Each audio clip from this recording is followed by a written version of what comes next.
Hey everybody, welcome back to Feathers and Friends, where my name is Jared. This week I have a guest by the name of Mark. Mark, you want to say hi to everybody before we hit the sponsors? Hey, yo.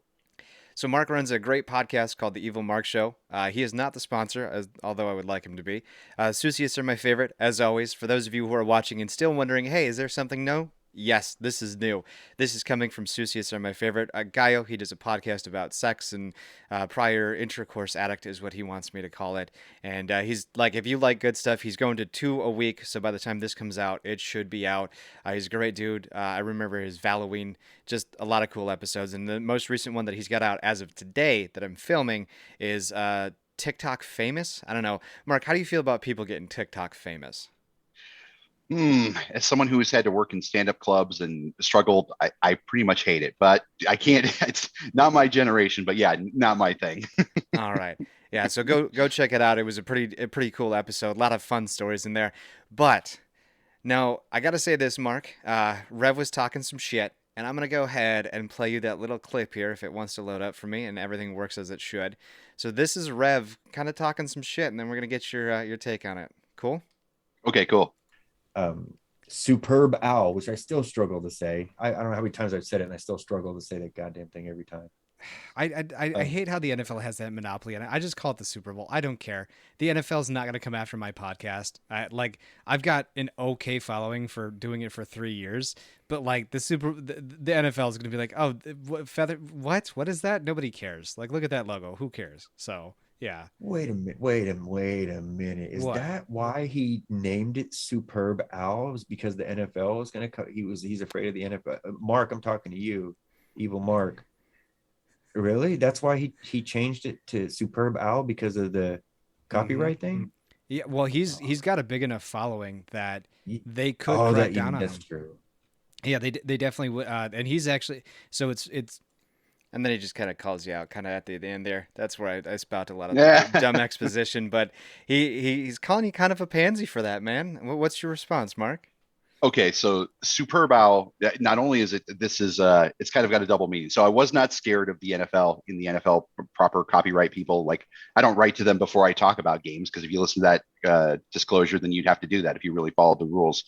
Mm-hmm. It's I am a Redditor, and like all Redditors, I just assume that everyone else is on Reddit and everyone else knows the memes and everyone knows the jokes. And then sometimes I miss that, and it's funnier to me when I write these headlines. It's usually after I recorded the episode, everything's already done, and now I'm at the point where I'm just trying to please myself. So this is a big joke on Reddit was the Superb Owl because somebody actually got that name, and people who follow the Super Bowl were upset. They were like, "Oh," and they show pictures of owls and stuff like that, and I just love it. I think PBS did a bit about it that I played at the top of the show, just a little tiny sound effect about it. So yeah, it wasn't about that. It was you need to be more involved in Reddit, Rev. Actually, uh, I saw him. I mhm. found him on Reddit, and his account's deleted. So I don't know if he said the gamer word too many few times or if why he's not there. But yeah, that's the quote unquote joke of it, which I guess is not a very good joke. Well, in his episode, we actually talk about how he got booted from Reddit. Like yeah, they banned him from Reddit. Do you know those roast me sections that he's got? Oh, okay, yeah, yeah. He roasted somebody a little too hard. He roasted somebody a little too hard. Well, what did he say? There was a person, I guess he's like, I think they were like maybe anorexics or something like that, but he's like, yeah, you're so skinny, I can see your bones. And apparently that was too much for the person, or the mods were just like, you're done. No. I can't believe he's already banned. I only have one strike. Here I am. I'm falling behind him. He might have a better episode than me. He's already been banned from Reddit. I'm not even banned from Reddit yet. I only have one strike. I only have one strike on Reddit, one strike on Twitter. Jeez. Really? What'd you get? What were the strikes for? Twitter's pretty fucking open, dude. I have not found that. Back in 2016, I shared a story.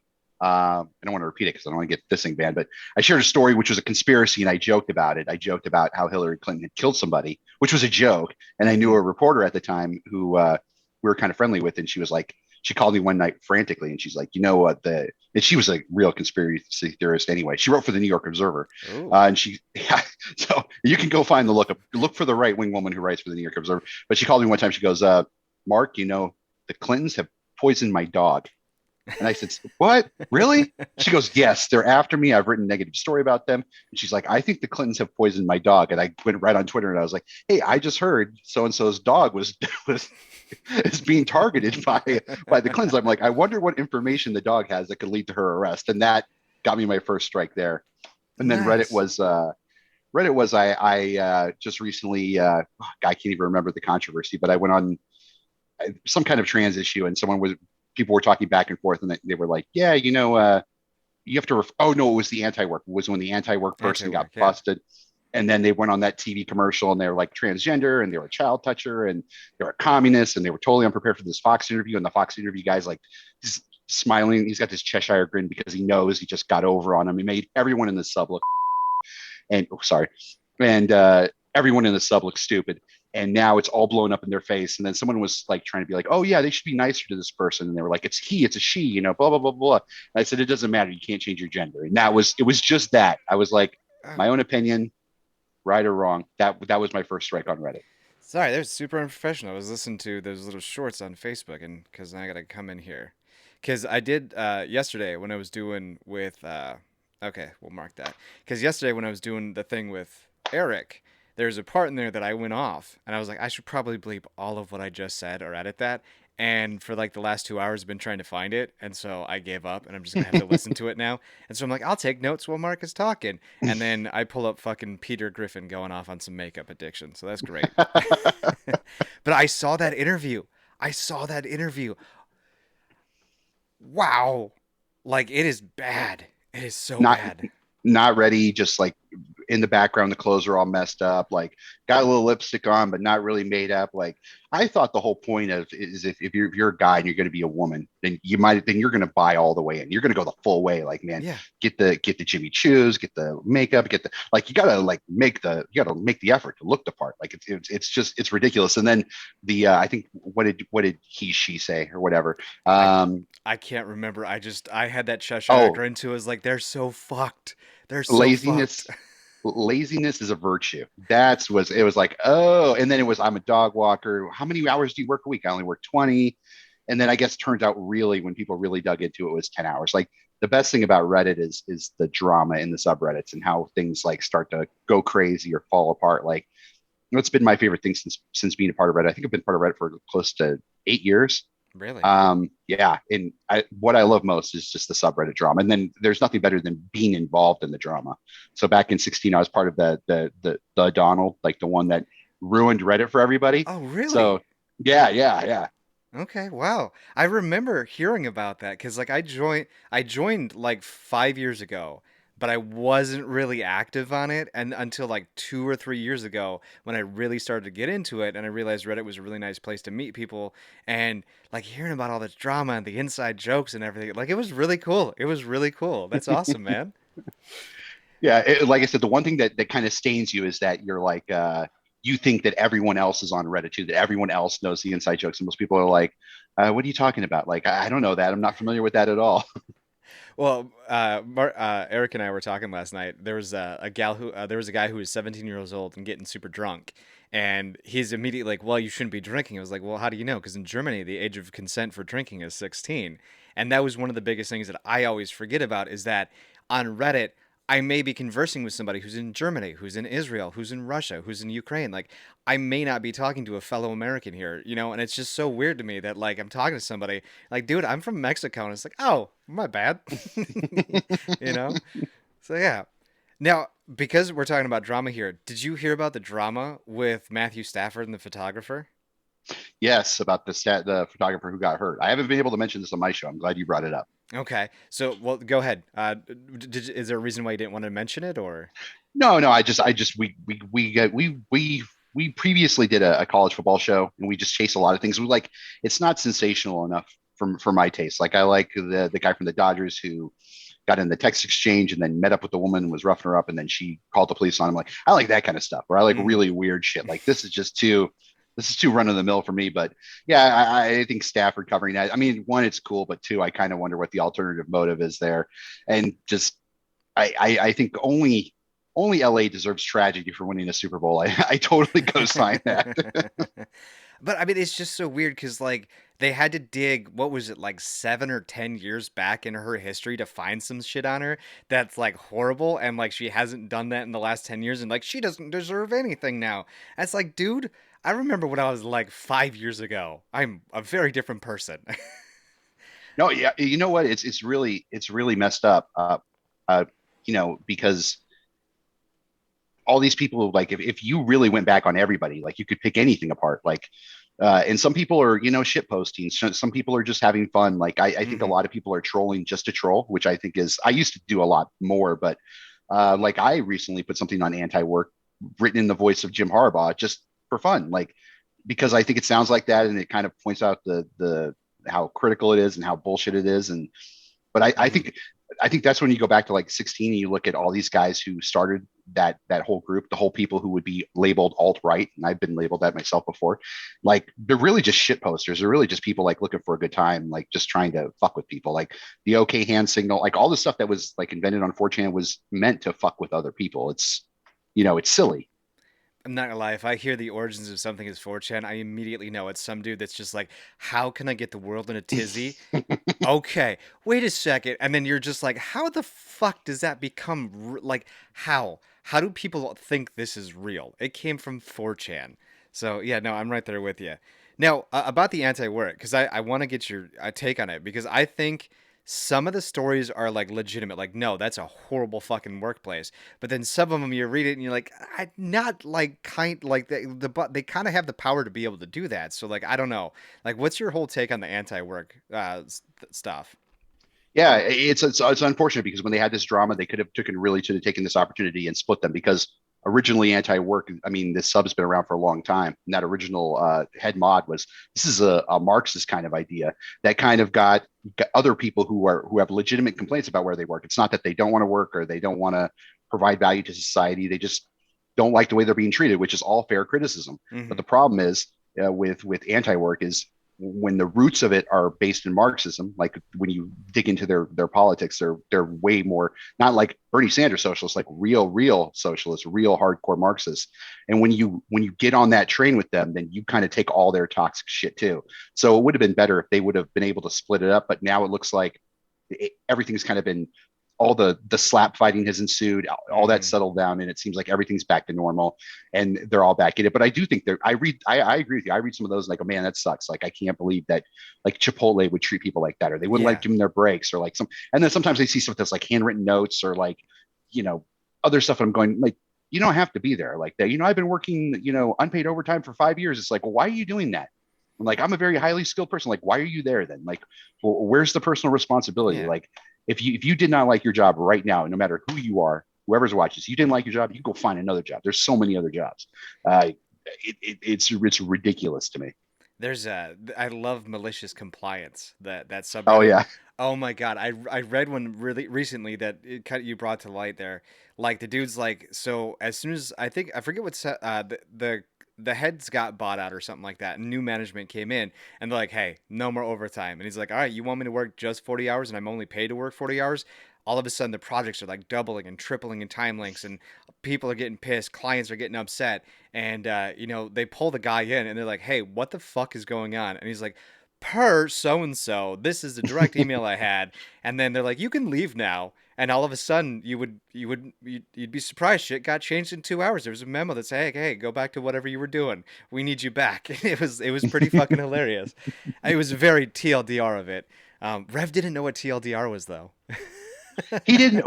There's something I mentioned to him, or I mentioned that. See, this is again Reddit people thinking that everyone else is on Reddit. I said, Yeah. he was talking about a woman he's going to interview, and he goes, "Oh yeah, she's this and she's got this. It's like she's a dom, or she's a sub and she's got a dom." And I told him, I go, well, that's all degeneracy. I said, you should ask her if she will abandon degeneracy and become a trad wife. He goes, trad wife? I go, traditional wife.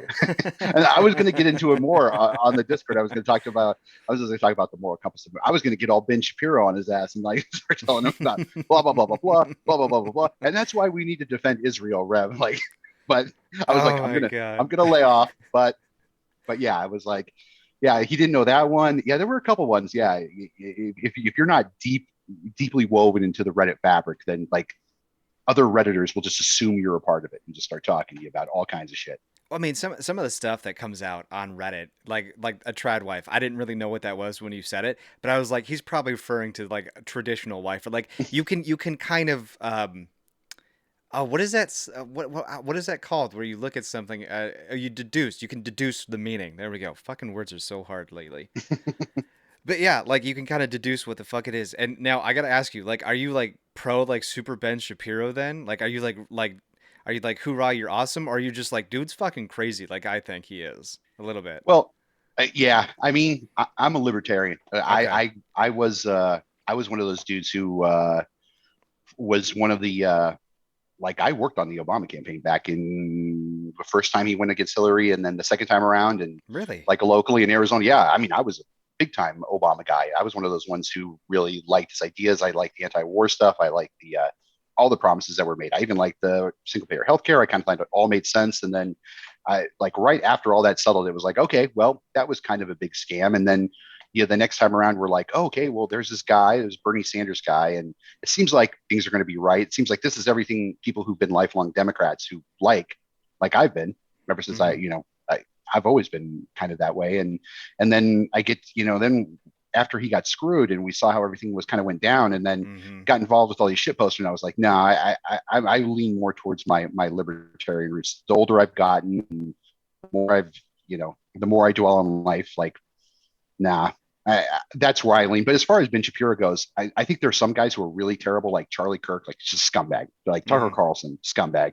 Uh, Crowder is probably one of my contemporaries. Like we came up around the same time. Like my show, my original show, and his show were like right there. I have the iTunes charts to show that. Like we were right there with him, and I probably could have kept on with that if I would have kept with that. But like I don't like him either. I think he's kind of full of shit too. The one thing I like about Ben Shapiro though is like they always have these videos, where they go to the colleges and they'll yell at the, like the kids will be like, I want to chop my dick off and I want to call myself Susan and I want you to call me, I want my pronouns to be blah blah blah, and like Charlie Kirk, Candace Owens, like all the crazies, or will just yell at him, like really, really start yelling at him, or like make it a contentious point. One thing I love about Ben Shapiro is like he delivers it with such a logical argument. He's such a he's such a logical person that you almost believe that like, oh well, this guy must know what he's talking about because he's not Yeah. like all the crazies. But then you hear more and more and more, and you're like, wait a minute, no, I don't like that. That sounds a little bit crazy. Like his views on a I'm like, wait, you don't want the government involved in any kind of mandates. You don't want the government here, but you want the government involved in people's lives here. Like you're kind of speaking out of both sides of your mouth. Yeah. You don't like intervention unless it's for Israel. Like it's kind of I like the fact that I also love his non-political stuff, his like Star Wars fandom. His so I mean he's like a real earnest Star Wars fan who Yeah. you've seen him like quote he did the whole Luke or the Luke Darth Vader I am your father. He does the whole fucking bit Oh my on God. his Facebook feed, and I'm like, this guy's a true to life nerd. But I think the political thing pays the bills, but I think he's just a true to life nerd. I like three things about him. Number one, I love how poignant he is. Like I like how he's just very calm, collect. And like the one that I remember watching is like she's like, "Hey, why can't girls be part of the Boy Scouts?" And he's like, "It's in the name, Boy Scouts." And like as much as like I'm like, "Okay, let girls be in Boy Scouts if they want to do more of the manly things." I'm like, "Go for it, do it. That's fine." But it's just the way he delivers his stuff. It's so hilarious. And then his sister, oh my God, like that I find it so creepy. He's like, my sister's hot. It's like, well, dude, there's a you don't do that. Like, yeah, she is, but like, bro, there's levels, all right? There's Yeah, levels.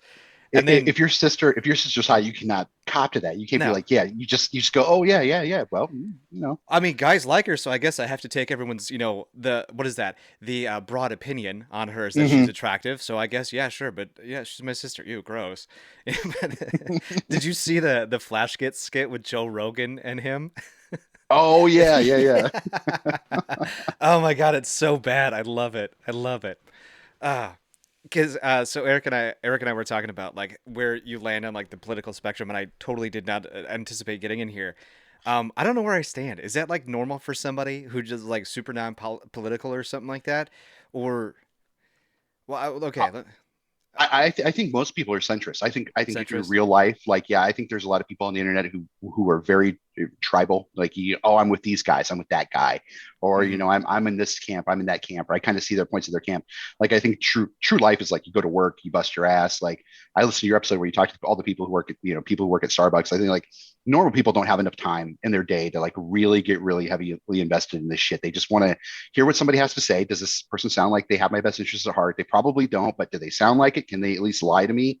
Like I don't blame people for not being political because I Mhm. think it's the kind of tribalism that, you'll have people who won't talk to you or people who won't do this or won't do that. Like I have a hard time, quite honestly, like getting booked on other shows because they're like, oh yeah, you used to host this other podcast. It was really, really divisive.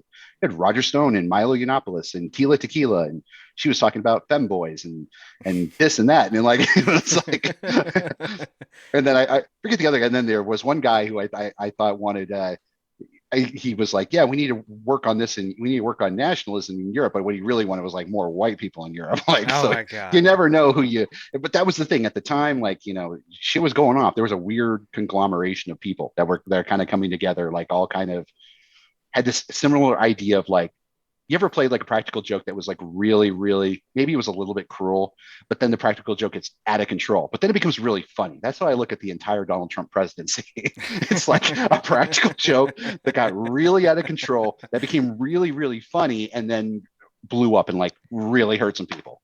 Did you hear the guy? I think it was on Fox or CNN, like at the very, very beginning, when they're like, "Can you believe Donald Trump is running?" The guy's like, "He's gonna win," and like it was just so matter of fact. He's like, "He's gonna win," and I was like, "Dude knew some shit." Like, like I remember when I first heard it, I was like, I was in that camp. I was like, "There's no way, no way." Like that, like, and then like you start listening to him talk, and he's like, it's like I'm like, dude's like me. He's just speaking out his ass, and they're like, you can see the guys behind the stick to the prompter, and he's just going off, and people are fucking loving it. I'm like, he's gonna win. Yeah, he's gonna. So Yeah, it was this weird contrast between this one person who we all knew was kind of dirty, and we know, but she constantly lies about it and was like always like we knew it, like everyone knows that yeah, she's filthy and her whole family is filthy, they always play this prim and proper thing. And then you got another guy who's a piece of shit, but who's always acted like a piece of shit. He's never once sugarcoated that he was some nice guy. I think when he won the evangelical vote, he was like, I'm surprised I won the evangelical votes. I'm surprised they voted for me. Like it's like you shouldn't say it. You should be like, yes, I'm deeply. And then they said like, what's your favorite book? And he was like, oh yeah, the Bible. It's like everyone knew he was a con artist, but he never lied about being a con artist. And I think yeah. at that time, and I think even nowadays, I think like I don't know if he would work again, but I think people appreciate that. If you're a bullshit artist and you're like, well, I'm not going to try to sell myself off as some paragon of virtue. I'm a bullshit artist, then people will respect that because you see the opposite so many times. People who are acting like they're so highbrow and deep down they're bullshit artists. Now, speaking of bullshit artists, as much fun as I'm having talking about politics with my very shallow knowledge of it, like pinky toe in the deep end. Tila Tequila. I had to Google her real fast because I forgot what she looked like. Um, you did comedy clubs. You've met people that I idolize pretty much from what little conversations we've had on Discord. So I guess my first question is Tila Tequila. Is she really kind of that attractive that you see her in some of the photos? Was she a really cool person? Was she bullshit or was she genuine, like on and off camera? Oh no, she was as nuts as she acts on Twitter as she was in real life. There was a real period there where she kind of got involved with that movement because she was like men are too weak and there's not enough alpha men, there's too many beta men. Like she got really bought into that whole kind of deal, and she was really fun. But like we had to stop. She said that she gave me a hard end. She gave me the hard N word a couple times. They were like, well, you can't say that. She was Mm-hmm. quoting a rap song, but even then, it was like, even I knew back then, like, all right, you just say that. You don't want to go with it. There's no ever point where you'd want to just run with that. But she was crazy. I mean, she was crazy, but she was genuine. There's other people that I met who are in that kind of sphere who, once the camera's off or they're not doing an interview, they're not like that. Like they're Okay. like, this is an act. This is what I'm doing. This is how I make my money. This is my little performance piece. But like for the most part, she was 100% legit. Nice. Yeah, because I saw it yesterday. I told Eric we were getting ready, and I saw him flip that switch, and he was like instant mode. I was like, "Wow, you turned it on for me, big guy. I like it." Um, but I did want to ask this question. when it comes to a hard R, I guess, or even just some of the words that you're not supposed to say out there, when is it okay to say it? Like when you're quoting somebody or quoting a lyrics or something like that, do you think it might be okay to just be like, this is the word and I'm using it in the quoted context because that's how it needs to come out? Or do you think even at some point in time, you're like, hey, look, maybe ease up on that word? And it doesn't have to be just the hard R or the other R word that's out there, just any sort of word that's kind of deemed maybe not so pleasant anymore that we can use post 2015. Yeah, I'm not sure which R word you're. I know the one Special for education. okay, that one. Yeah. What's the other R? Uh, no, so there's the special education and then the hard R that you were just talking about. Oh, okay, Yeah. okay, yeah, yeah. No, I think that one you can't use at all. I think Okay. it's just there's no point to it. Like I think if you're doing a show or you're creating content, I wouldn't do that. I think if you were in person, you were talking to your friends and you were quoting somebody, I think you would. I think a lot of people do. I think you go to any rap concert in America and you'll hear people doing it. Mm-hmm. But I think if you're creating content, you have to keep an eye, like more eye on, like, look, someone's going to see this, and the way the world is now, somebody's going to use it against you. So, and if your goal is to just go out and have some yucks and have some fun, no problem. Like, feel free, call everyone a hard R, make Sandy Hook jokes, like go for it, like fuck it. Like, I have a really great Sandy Hook joke, by the way. But I mean, just go with it. But if your idea is to make content and you want to get people to be involved with it, then I think you have to pay a little bit more attention. You wouldn't want to. I think you wouldn't want to do anything that you're later going to regret or that you'd later feel bad for. Like if I quoted like a bunch of DMX lyrics, like I would be like, was I really doing that because I wanted to show my appreciation to Jared about DMX, or was I doing it to shock? And I think if you're just doing it to shock, that's not genuine. So I think that would. The other one, the developmentally disabled one, I don't think that's that bad really. I think that's pretty used in common language, but I know that does get people uptight. But in my mind, that one's totally fine. I don't think there's there's just not that history of damage like with the other one in my mind, but I could be way off. I mean, to each their own. Yeah. I mean, to me, the way I view it is I'm with South Park or maybe even Family Guy. If nothing is acceptable, then nothing can be done. It's either it's all you can do it all or you can't do it all, because nothing should be off limits. But yes, definitely maybe don't just go out there and just be like, hey, everybody, DMX lyrics that I like.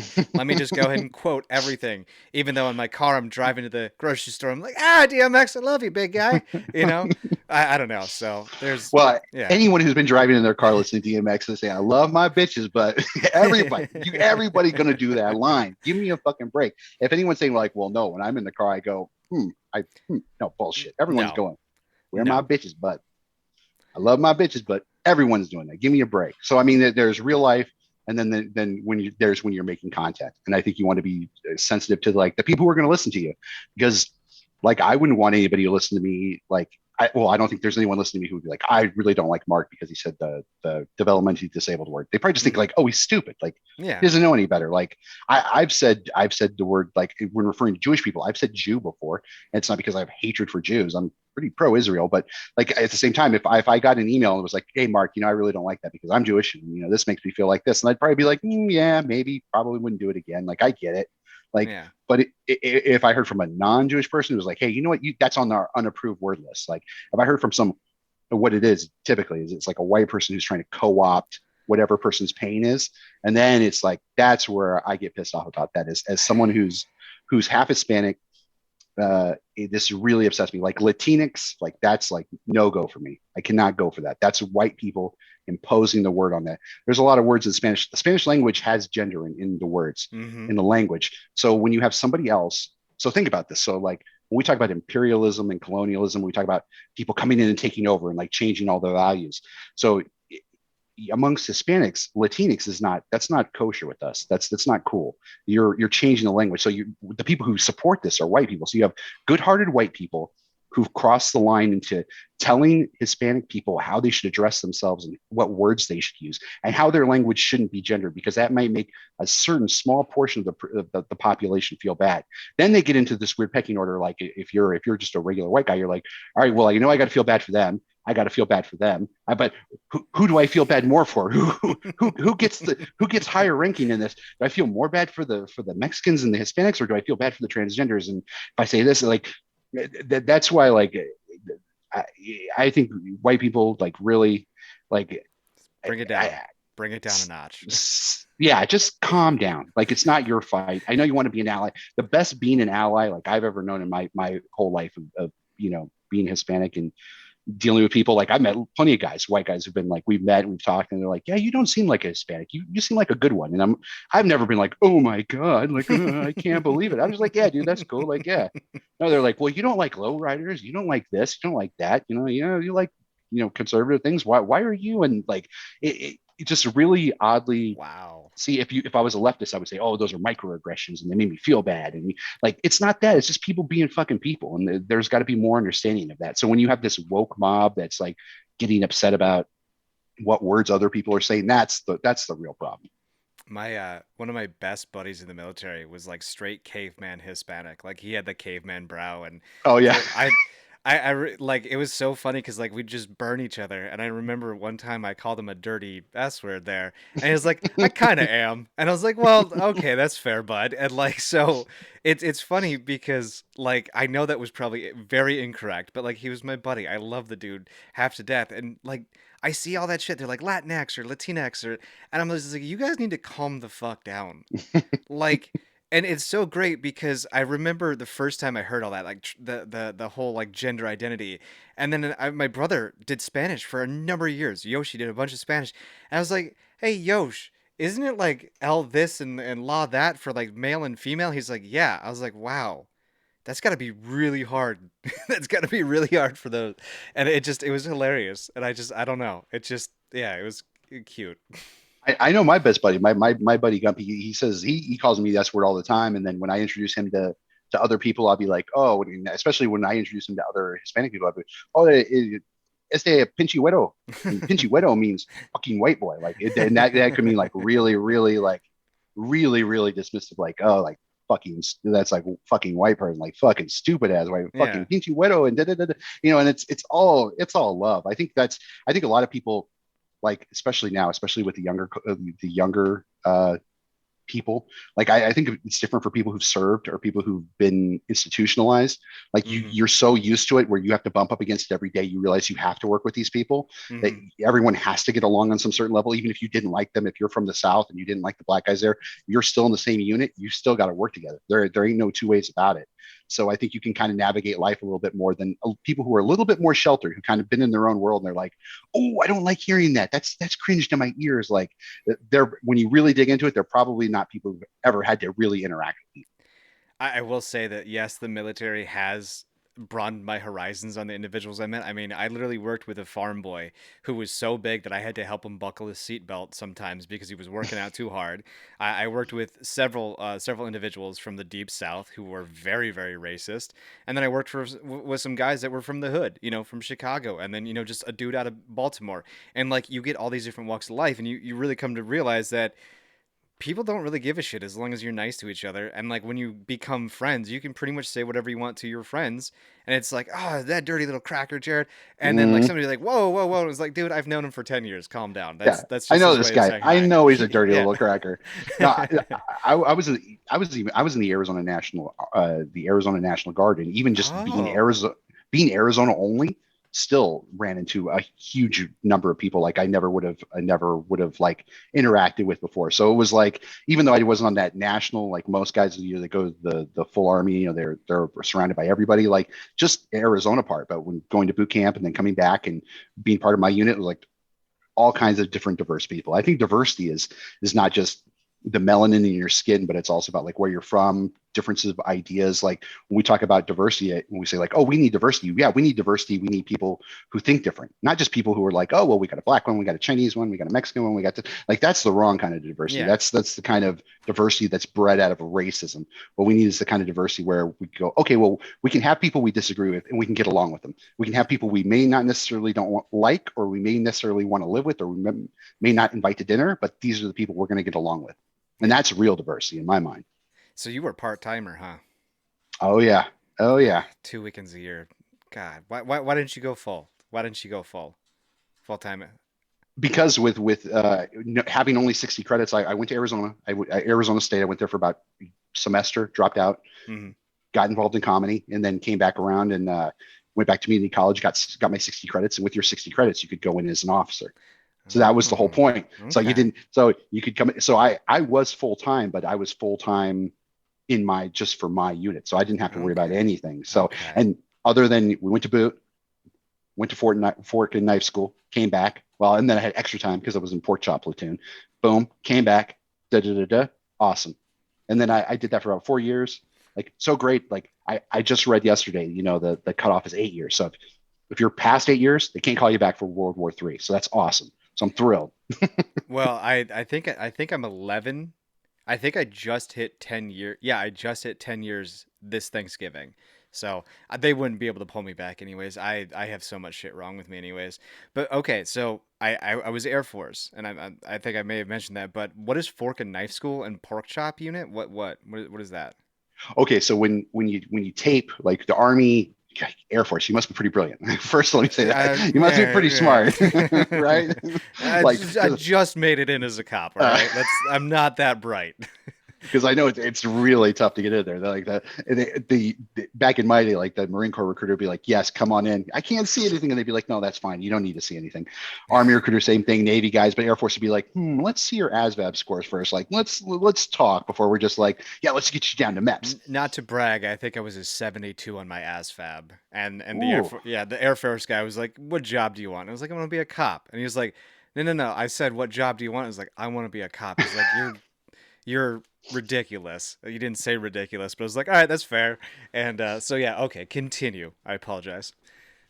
um, oh, the question was why did I Yeah, why the no, fork and knife school, and then what was oh pork oh chop? Yeah. okay, so when I was going in back then, you had to be there's a height and weight requirement, but if you were over the weight Mhm. requirement, you could get tape measured in.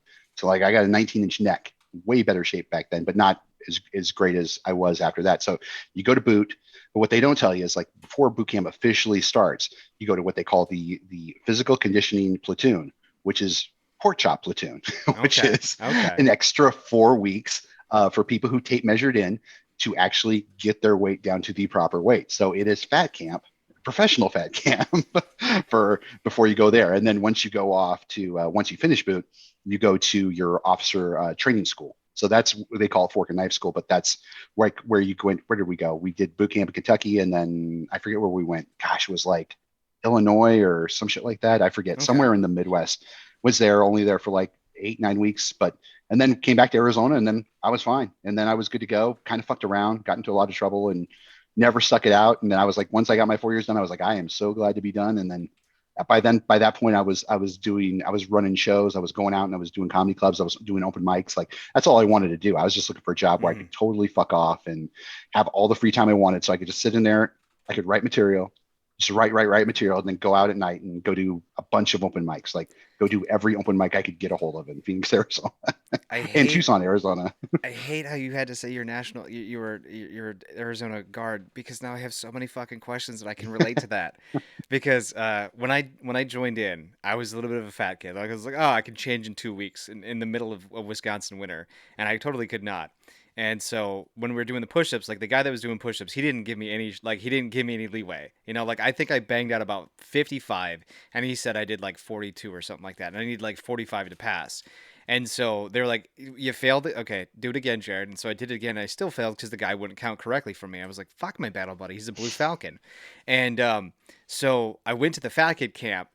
We woke up, worked out, ate breakfast, worked out, ate lunch, worked out, ate dinner, Yep, rinse and repeat. And then like yep. Sundays was kind of like a chill day. Like we only worked out twice. But dude, I remember that final because we PT tested twice a week.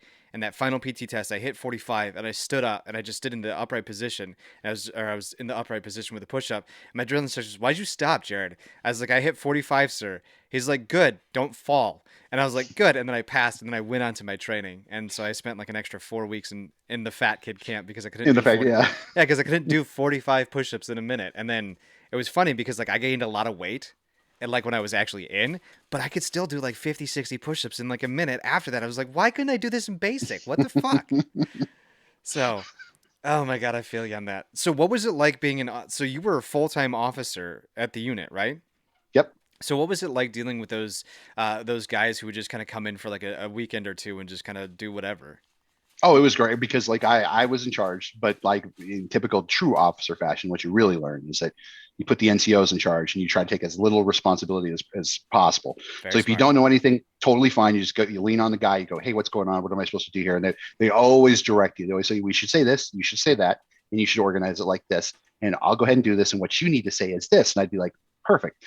Where officers get in trouble is that they come in there and they're like, well, I want to do this or we should change that. And then it gets, once you start shitting on your NCOs, then things go bad. I learned early on, they were like, look, whatever someone tells you, just if an NCO comes over, tells you we need to do this, and just do it like that. Just don't even argue with them. And my whole idea at the time was like, I am literally just here because I don't want to have a real job and I want to work on other things. So I was like, I will follow any directions. And so I'd be fucking around all the time, leaving, not coming back, and I had enough leeway. I could kind of get away with what I wanted to. Yeah, fucking officers. One of the best officers. I had two really good officers. Lieutenant Ruiz. He was a great officer. I love the guy. He scared the poop out of me though one time because I was at the clearing barrel where we were getting all the weapons cleared. He sticks his fully loaded 9mm in there, and he's just like, "What do I do?" I was like, "I am about to tell him how to clear his 9mm because he hadn't gone to security forces training yet. So, but he's still armed up because he was an officer and blah blah blah, and he was smart enough to do it. And I look at him, I was like, Lieutenant, please don't shoot the fucking barrel. He's like, if you tell me what to do correctly, it won't be your fault. And I was like, I'm about to get fucked. But I had a lieutenant down in Texas, Mineral Wells Falls, Texas, right next to a prison. And I remember the first time he met us because he was part of us. It was me, two other senior airmen, and a staff sergeant. And then he decided to join our group because he's like, oh, you guys are some of the more senior out here. And I remember we were in Land Nav. He looks at me and goes, all right, tell me what to do. And I was like, but you're the lieutenant. He's like, I don't know shit, dude. He's like, tell me what to do, Exactly. Jared. And I was like, okay. We finished with a 95 percentile, and he was pretty excited about that. But I like, that's a lieutenant. You don't know. You talk to the NCOs who know about things that are going on. And so I applaud you, Lieutenant Hammond. Hey, it's good advice for. Actually, I think by the time I got discharged, I don't think I can keep the rank anymore. So, but yeah, I think, but my it's always been great advice in my life. Like if you don't know what you're doing, just ask somebody and they'll tell you what you're doing. I mean, in from military to army to later when I spent some time in federal prison, like everything. If you don't know something, then just ask people and they will fucking tell you what you need to do. Okay, we're not gonna gloss over that. No, sir. No, sir. Well, That's me and Rev talked about that. We kind of both talked about our own stories about the local places and stuff like that. okay. Okay. Yeah. So is Rev's podcast for those of you who don't remember. And when does that episode come out? Where you guys talk Oh, about that stuff? yeah, that happened already. Let me see. That one happened on President's Day. That one was released on Oh, President's Day. That was the After oh, Hours President's Day edition. I have that queued up for this weekend. Then I have it queued up. Yeah, because that's what I do. Like I play a bunch of video games, and I put a podcast in the background. I think I've got like five or six, and you're definitely on there. Damn it. Oh, I thank you. Well, because who was it? Hopefully, this doesn't blow up like it. Okay, so have you ever heard of the episode Behind the Bastards or the podcast Behind the Bastards? Yeah, yeah. Yeah, there was a four-part series that just came out called Tsar Nicholas II was a real dick, and it was a four-parter. And I'm not gonna lie, I listened to the two episodes last week, and then they were coming out this week, and so every spare chance I had to listen to podcasts, it was those. So I apologize, I haven't listened to the most recent episodes, Yeah, but no worries. I'm gonna get caught up. God. Yeah, we get into. I know he has a little bit of experience, and I have some experience. His is a little different. His was state, mine was federal. So we there's some things that are very similar. Like I think we were talking about like chairs and TV rooms and just of racial politics too. Racial politics is huge, huge, huge, huge, huge. I will not divulge much, but I definitely understand from both sides as well too. Yeah, I'll tell you maybe off air about that. But anyways, going back to it. So I know I wanted to talk about your comedy. That is like half the reason why I brought you on here. You had some opinions about some comedians that I thought were pretty interesting. Didn't you say Brian Regan was a pretty cool dude and Jim Gaffigan was cool, or was that uh, Gump? yeah, Gump sells insurance to a lot of the comedy clubs. He does a lot of commercial insurance, so he's hanging out there all the time, and Okay. he's helped guys find spots and get spots, especially at local B rooms in Tucson and other parts of Arizona. Like if you want to go if you want to go work Bisbee, you can go down there and he'll find you a spot. Like, he's Nice. really great at that. So, but yeah, when I was allowed in the improv, I used to see everybody. I used to see Gaffigan was cool. I never liked Brian Regan. I thought he was a little rude. It was Gump's big feud is with Patton Oswalt, because Yeah. Patton Oswalt stole a donut that he allegedly brought for the staff, and yeah, Gump was always took that the wrong way. Like, he does that a lot. He always brings donuts for the staff or people working there, and then of course comics. As soon as they see anything that's free, that's anything that's available, like, you're Yeah. going to try to get some. You're like, Yeah. everybody does that. So they're like, oh hey, who brought Yeah. donuts? Like, I'm going to have 2 donuts. But then, like, especially comics, since there's no rules, or there's no kind of like limits on what you want or how you're going to act, and you're like, fuck it, I'm just going to take 4 donuts. Like, I'm Yeah. just going to take the bear claw and two Yeah. other of these fucking things for later. Like, there's no, yeah. And that rubs people the wrong way. I've always had positive to everybody. Like, that's why I know me and Rev were kind of talking on the Discord, and he was talking about I know he's critical. I didn't find out why. He's like, oh, I'm kind of critical of Rogan. I was like, I love Rogan. Like, Rogan was always a very, very cool to people who were opening up, people who were just starting out. Always said really nice things, always encourage people. So I don't care what he says. I don't Mhm. care. I just, you meet people and you know them, and you get the chance to know them, and you know they're good-hearted people, then yeah, Yeah. I ain't gonna let the media change the way I feel about somebody. Like, Oh, okay. I disagree with all that, but I think that's wrong to just change the way we think about people because of some shit they said. If when you know they're good-hearted, so yeah, I'm definitely there. And then there's a lot of people like that. Like, I met Eddie Griffin. The best was Cat Williams. Though Cat Williams used to come to the Comedy Spot in Tempe, and so all the guys, all the openers, all the guys would be hanging out, like trying to get time. They'd be hanging out in the back, like Hmm. outside the back. And he would show up in his limo just to impress us, just to impress the other comics. So Yeah. he'd show up in this limo and he'd be like, "Hey man, what the fuck's going on? Cat Williams here." He'd do his whole fucking shit. He'd be doing his fucking like side material for us. Like, just we're just a bunch of jerk offs standing around outside, like, "Oh, look at Cat Williams is fucking." And then so he was like, "Hey man, you help me find some shit. I'm trying to get some good shit." So I was like, "Oh shit, man, we need to get some fucking shit for Cat Williams." So we, we went down to we were in Scottsdale. We had to go all the way down to like South Mountain, which is like a south side of Phoenix. We went down there and we scored for him. Got him because Oh, we were like, I "Oh, this gotta is edit so that. Come awesome." on, man. Oh, sorry. So YouTube gave me a strike. So I'll just bleep it out. But YouTube, I was interviewing this girl that sold green stuff, right? Oh, okay, And okay. that's what she did out in California, and it was legal. And fucking YouTube was like, "Nah, we got to pull your episodes." Like, why? And they're like, "It's harmful." I was like, "It's not. She's a legitimate company in a legitimate state. Like, come the fuck on." But okay, you scored something for Cat I Williams. scored I scored something for Cat Williams that he Okay, really, really needed. He desperately needed this. it Could desperately not needed it. could not get it from a local store.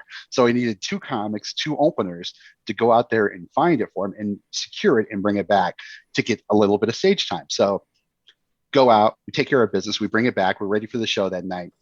And then he tells us, like, "I don't want to fuck with you guys no more. I need a black guy. I need a black opener." At What? that point, we were like, "Holy shit, we just got scammed." That was probably the most negative experience. But everyone else was pretty much cool. Brian Regan was good comedian, good Hmm. material. But yeah, he was just very dismissive and I think a lot of guys just didn't want people backstage, because it gets back there. There's like 15 dudes back there, and then it becomes like more. No one's there for the show. They're just there to fuck around and hang out. Yeah, yeah. They're No, not that makes there sense. to help somebody out. They're just there because, oh yeah, like, oh, we can sit around here and bullshit. Now we feel like we're in, even though we're not being productive. Yeah. I like Brian Regan's comedy just because, like, you're right, he is a very good comedian. Whoops. He's a very good comedian. But, like, I feel like he might almost have that dismissive personality because he's so kind with everything.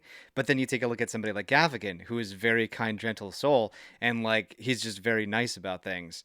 I, I don't like Joe Rogan's comedy, and I don't really like Cat Williams' comedy. It doesn't have that pace that I like. You know what I mean? Cat Williams is energetic as he is a very energetic man. He's sweating on stage, and he's walking around. He's being gestureful. I think it's cool, but it's just it's not the right pacing for me. But then again, like I love Bill Burr. Just he stands in the mic and just vents out about how angry he is, and I'm like, yeah, all right, that's my dude. Is Nice. he the best one in the game right now? Would you say? It's a huge tie between Burr, Kreischer, and or Burnt Toast, and then Tommy Boy, Tommy Segura. Those Uh, those gentlemen all have my heart. They all have my heart. Um, Mitch Hedberg though had my heart for the longest time. Like I discovered him, listened to all like three or four of his albums, found out that he had died like right after I had found him, and I got really sad panda about that. Yeah, that was a brutal one. That was a brutal loss because that was guy was like such perfect timing and the improv sign. I think we need to add an E. Like it's just Yeah, it was it's fucking just great, man. like I, even here's the throwaway jokes for the CD. And then like they're just these little 2 second snippets. You're like, dude, how do you come up with that, man? Ah, he was like very much like Stephen Wright. If you remember Stephen Wright was like the same kind of deadpan one-liners and like, but the difference was like Stephen Wright had like the same act for years. Like he would do the same. You'd see him every single time. He'd be doing the same thing. Hedberg would always be changing his things or adding new stuff or kind of changing it because he wasn't so dependent on that kind of one-liner kind of thing like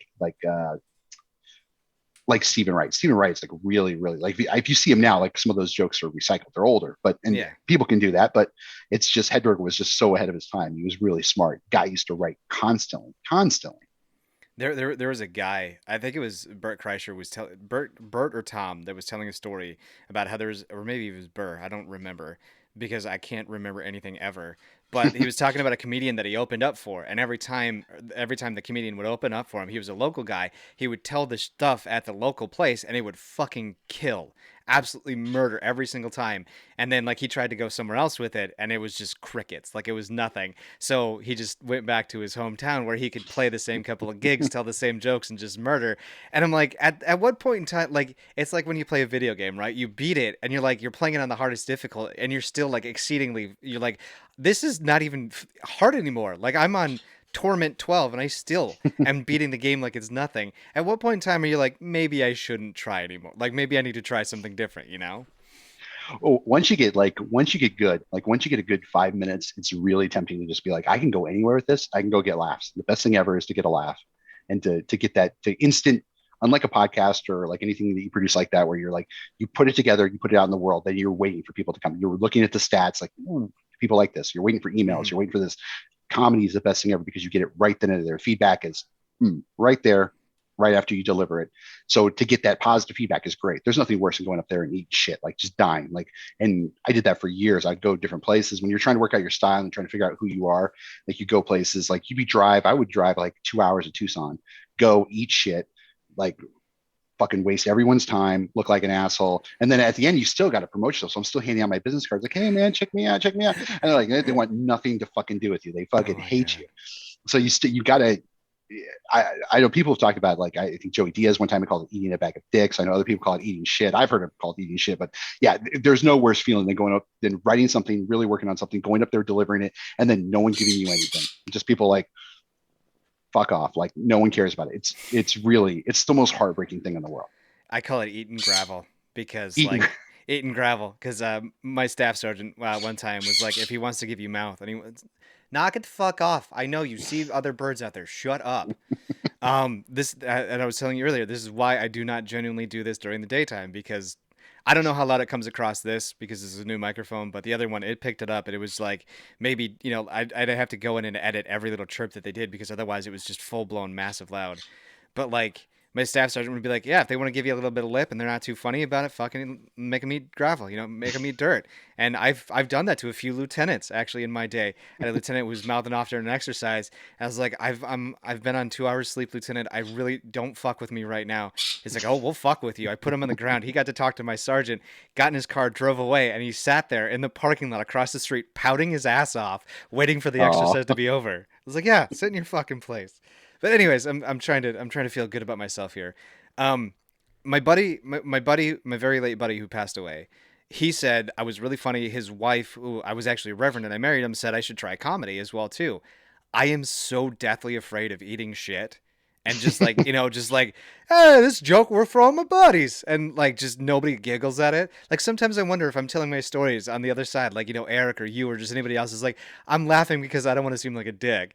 But my question is like, have you ever had a show where one guy giggles and he finds it funny, or at least a few people find it funny and nobody else does, and so you focus on making them laugh? Is that even like nice to you, or is that like somebody finds me funny? no, somebody. You're like, thank God somebody finds me funny. Like that's why you like when because when you do a lot of especially when you start out, you'll be like there'll only be like five people, like five real people, and then everyone else is like also an opener, and they're waiting in the back. And most other comics won't let they'll just sit there and look at you like, yeah, that's a good joke, Jared. Yeah, I get that. I like where you put the punch. Like they don't give you anything. I was always the one like if I like it, I'm gonna laugh at it. Like I can't help that. Like even when I'm working every morning, somebody does a dad joke, and like every time, like even if it's really stupid, I've always laughed at that. People always be like, oh man, you should come to the show. I'll put you on, because they knew that like if they were gonna say something and I was in the crowd, even if I thought it was unfunny, I'd laugh at it because I was like, I'm laughing because of the situation, because it's so bad.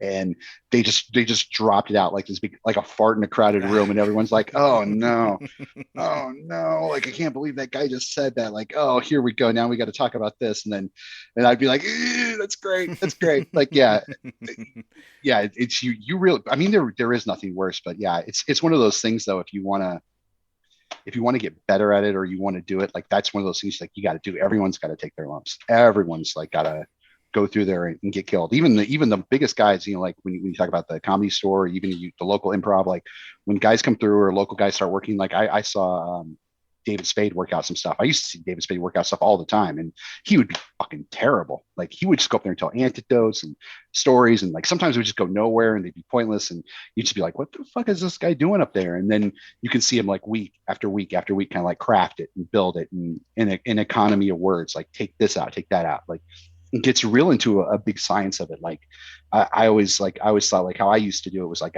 if I really liked somebody's material, I'd go write it all down, and then I'd like write it out by hand and then break it down like you were doing a sentence structure, like, oh, this is here, this is here, this is here, this is here. Every joke, and I even think this is true for even like if you're a podcaster, you're delivering a joke, or if you're delivering especially if you're delivering a joke on stage, like every joke is like a piece of software. It's got a very specific cycle from when you start it, the funny thought, like this is what I think that might be funny, this is my perspective, this is what I'm thinking about it, to the punchline. All of it has a certain cycle time where it's like, this is in development, so this is going to get worked out.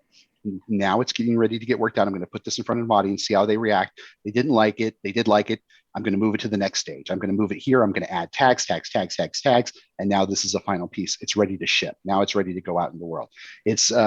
I'm probably the only one who considers writing jokes like writing software, but I think Nice. it kind of has the same kind of cycle time and same kind of development from an idea to a finished product. And there's all these steps you got to take from the beginning to the very end. When you actually deliver it, and you know it's going to be good, and you know now I can put that one in my arsenal. I can go out there and do 5. But even if you do 10 years, like I could probably go out and give you a half hour. I could not do an hour right now. The other half of the hour would be I have to do crowd work. I'd have to be like figure something else out. Like I'd be like, hey, where are you from? Yeah. Like, Yeah. God damn, I had something for that. I was curious. I had it, and then the rainbow bird distracted me because he flew away. Motherfucker. Oh, Joe Rogan. Did you see that video of the joke that he told that totally just dove and was just like, it was like horrible or whatever? Yeah, and then he addressed it on his podcast. It was really funny because he's like, I was working it out. And it's so cool because then he told the joke and he's like, it's not part of the act, but I was like, yeah, so you do have to refine it. There we go. I'm sorry. That bombed right there. Good job, Jared. All right. Jesus, Christmas. I'm sorry. That was horrible. That was very unprofessional of me. And I came up with the title of our podcast right now. Military Politics. How about that? military politics. Military politics. Yeah, we spent a lot of time on the military and politics and comedy. I don't know. I want to fit comedy in there, but I don't know where it's going to be at. But speaking on comedy, this is the part where I like to do Reddit advice. Okay, perfect. So I paused there so I could fit in the introduction because I had to sneak it in with revs. So here we go. I've got 7 tabs. Now, Eric did this thing last time, so pick a number 1 through 7. That's the tab we're going to go with, and we'll start with it. So choose which one you want to work with. Let's start with lucky number 7. Lucky number 7. Lucky number 11. This is coming from Tuggy with many, many Ys. My girlfriend has a nickname for me that I absolutely hate. How do I get her to stop using it? She is fascinated with my chest. I work it a lot, and I have large, muscular chest, which she likes to call my tits. When I take off my shirt, she excitedly says titties. Her first Her first language is a tag-along, so she doesn't know tits has a connotation among American men to mean a fat chest. She just sees a big chest and says tits. I started putting my shirt back on every time she says it, and now it's a game or something to her. She does it to be cute, but I don't know how to communicate it that it actually pisses me off. There's a bit of a language barrier. So how are we going to help Tuggy out here with his titties? Tuggy and his mail order wife. All right. So, no, Tuggy, yeah, you got to tell her just, gosh, this is going to sound now let me go. And this is the part where I go full misogynist. You got to tell her to knock shit off. Like, look, don't say this, knock it off. That's enough of that. I, as cold and as short as that is, I think you just got to be straight up. If you really don't like something, or if it's really bothering you like that, where you don't like a nickname, I had this woman who used to call me, used to date her. She's called me fruitcake all the time. So, oh, fruitcake this, fruitcake that. I was like, I do not like fruitcake. I do not like you saying that. I don't appreciate it. Think of something else. Knock it off. It was like, oh, okay. There were some hard feelings there for a second, but Yeah. I think men got to act like men. You don't like something, tell her, Tuggy, tell her to knock the shit off. I'm And then actually. Oh, sorry. Go ahead. Doesn't matter what language she speaks. She's going to figure that out. I'd actually embrace it. You'd embrace it. I'd embrace it. Yeah, I'd very much embrace it. I think it would be like a really cool thing because number one, she doesn't understand. But look, one of the most attractive things about women to me is when a woman is talking about something that they absolutely love. I took a girl on a date one time to one of the local parks around here, and she pointed out a tree, and she's like, "Oh my god, that's such a," and like she started really getting into the trees and was talking to me about trees. I was like, "That's a birch tree. That's a pine, right?" And like she was so invested in it, and just like for 2 hours, we were talking about the forest and everything. And I knew about maybe 1/8 of what she was talking about, but it was so adorable just to hear her speak with that passion. So if I take off my shirt and I don't have I don't have those pecs that you have, bud, but she's like, "Oh my god, titties! I love your titties," and she really likes the fact that you've worked out and you've made it. I'd be like, "That's adorable." It's like, I don't really like it, but honey, that's adorable. Like, embrace the fact that she likes something so much about you that she's given it a special connotation. Dude, fucking, I'm gonna be a little no, what is it? Stop being a fucking beta male and accept the fact that you got a woman pining over your shit. Knock it the fuck off, you Giga Chad with your large muscular chest. Fuck you, cute piece of shit. Like, dude, I saw Henry Cavill topless and was like, yeah, I'd go for him. You know, like, even still. Yeah, I think, God, this is going to sound even worse, but I think just like a dog, sometimes you need to correct. You need to correct bad behavior, and it's your responsibility to correct bad behavior. Mm-hmm. If you, again, this is let me really run with this really poor analogy. Like a dog, you'd want to say, you wouldn't just be like, oh yeah, that's cute because the dog is like licking the drywall. Yeah. No, knock it off. Like that's how it goes. Like knock your shit off. Yeah. So yeah, I'm firmly in the hand of like hunting dogs. The things. I grew up in Oregon. Like sometimes sometimes things require discipline. Like I'm not saying hit her. I'm just saying sometimes things require discipline. Knock it off, I think is probably the level one. Or maybe maybe you say something different. Think of something different, babe. And then level 2 is knock it off. I mean, I cannot tell you how many of these r/advice questions or these r/advice issues could literally be handled if they were just open communication. Honey, I don't like the fact that you call my chest titties. Like, I know there's a language barrier. I know you think it sounds cute, but it really hurts my feelings a lot. Let's maybe come up with a different word. Or try to come up with something different. Like, what is titties in fucking, if she's Spanish, what's titties in Spanish? What are titties in Israeli? Something that he maybe doesn't know. Like, or that he can't really connotate with it. Like, if you just communicated with your partner, half of these could be solved. Oh yeah. All right, so we got. Then they wouldn't get a chance to go to Reddit and complain about it and ask the really fucking stupid yeah. questions. Yeah. All right, so we got six tabs here. Where are we going next? Okay, let's go 6. All right. Really interesting. I'm meeting my online best friend in real life tomorrow. I'm scared. I've met this girl 3, maybe 4 years ago, and we've been talking for almost 2 years, 24 hours a day, 7 days a week. She is more than just a friend, except my family. She is the only one I would give my life for. She's funny, smart. He's got a crush on her. She wants to become a VA when she grows up. She's always there for me. they're long distance relationships. She is coming tomorrow to see me IRL, and I am very nervous. We are both socially awkward, but the worst part is that I need to meet her parents. I'm scared that they won't like me. I was thinking about them since I woke up.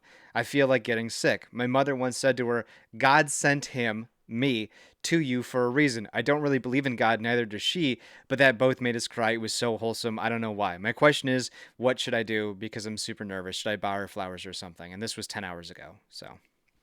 Okay. I got this one. I can definitely relate to this one. Not to that degree because this guy's been a little bit of a pansy. But here's the thing. So like I way back in the early parts of the internet, back when AOL was a thing, Nice. back I'll even go back before that. There was a little point where there was a thing called BBS boards, where basically it was like a chat room before chat rooms before Before all Windows. that So stuff, like yeah. yeah, before all this stuff. So you used to have BBSs so where you can meet people online, you could chat, talk. They used to have get-togethers, like live people would get together, and all the people who'd been on the message boards bullshitting with you and shit posting. Now you'd have to meet them all in person because it's a local thing. So I've done this before. All you have to do is you just got to act as if you know them already, which you do. You already know her already. So just go right in there, act like everything's normal, act like you're in control, even though you're not, because obviously based on his all, like, I don't believe in God and this and that's so wholesome. Like, yeah, obviously he's a little bit insecure with all of this. But that's fine. You gotta fake it till he makes it. Go in there, act like everything's normal. Go in there, take command of the situation as far as meeting the parents. Be the guy that she kind of hopes he would be, because he sounds like a little bit of a Nancy in my mind. I mean, this guy a little bit like, I don't know.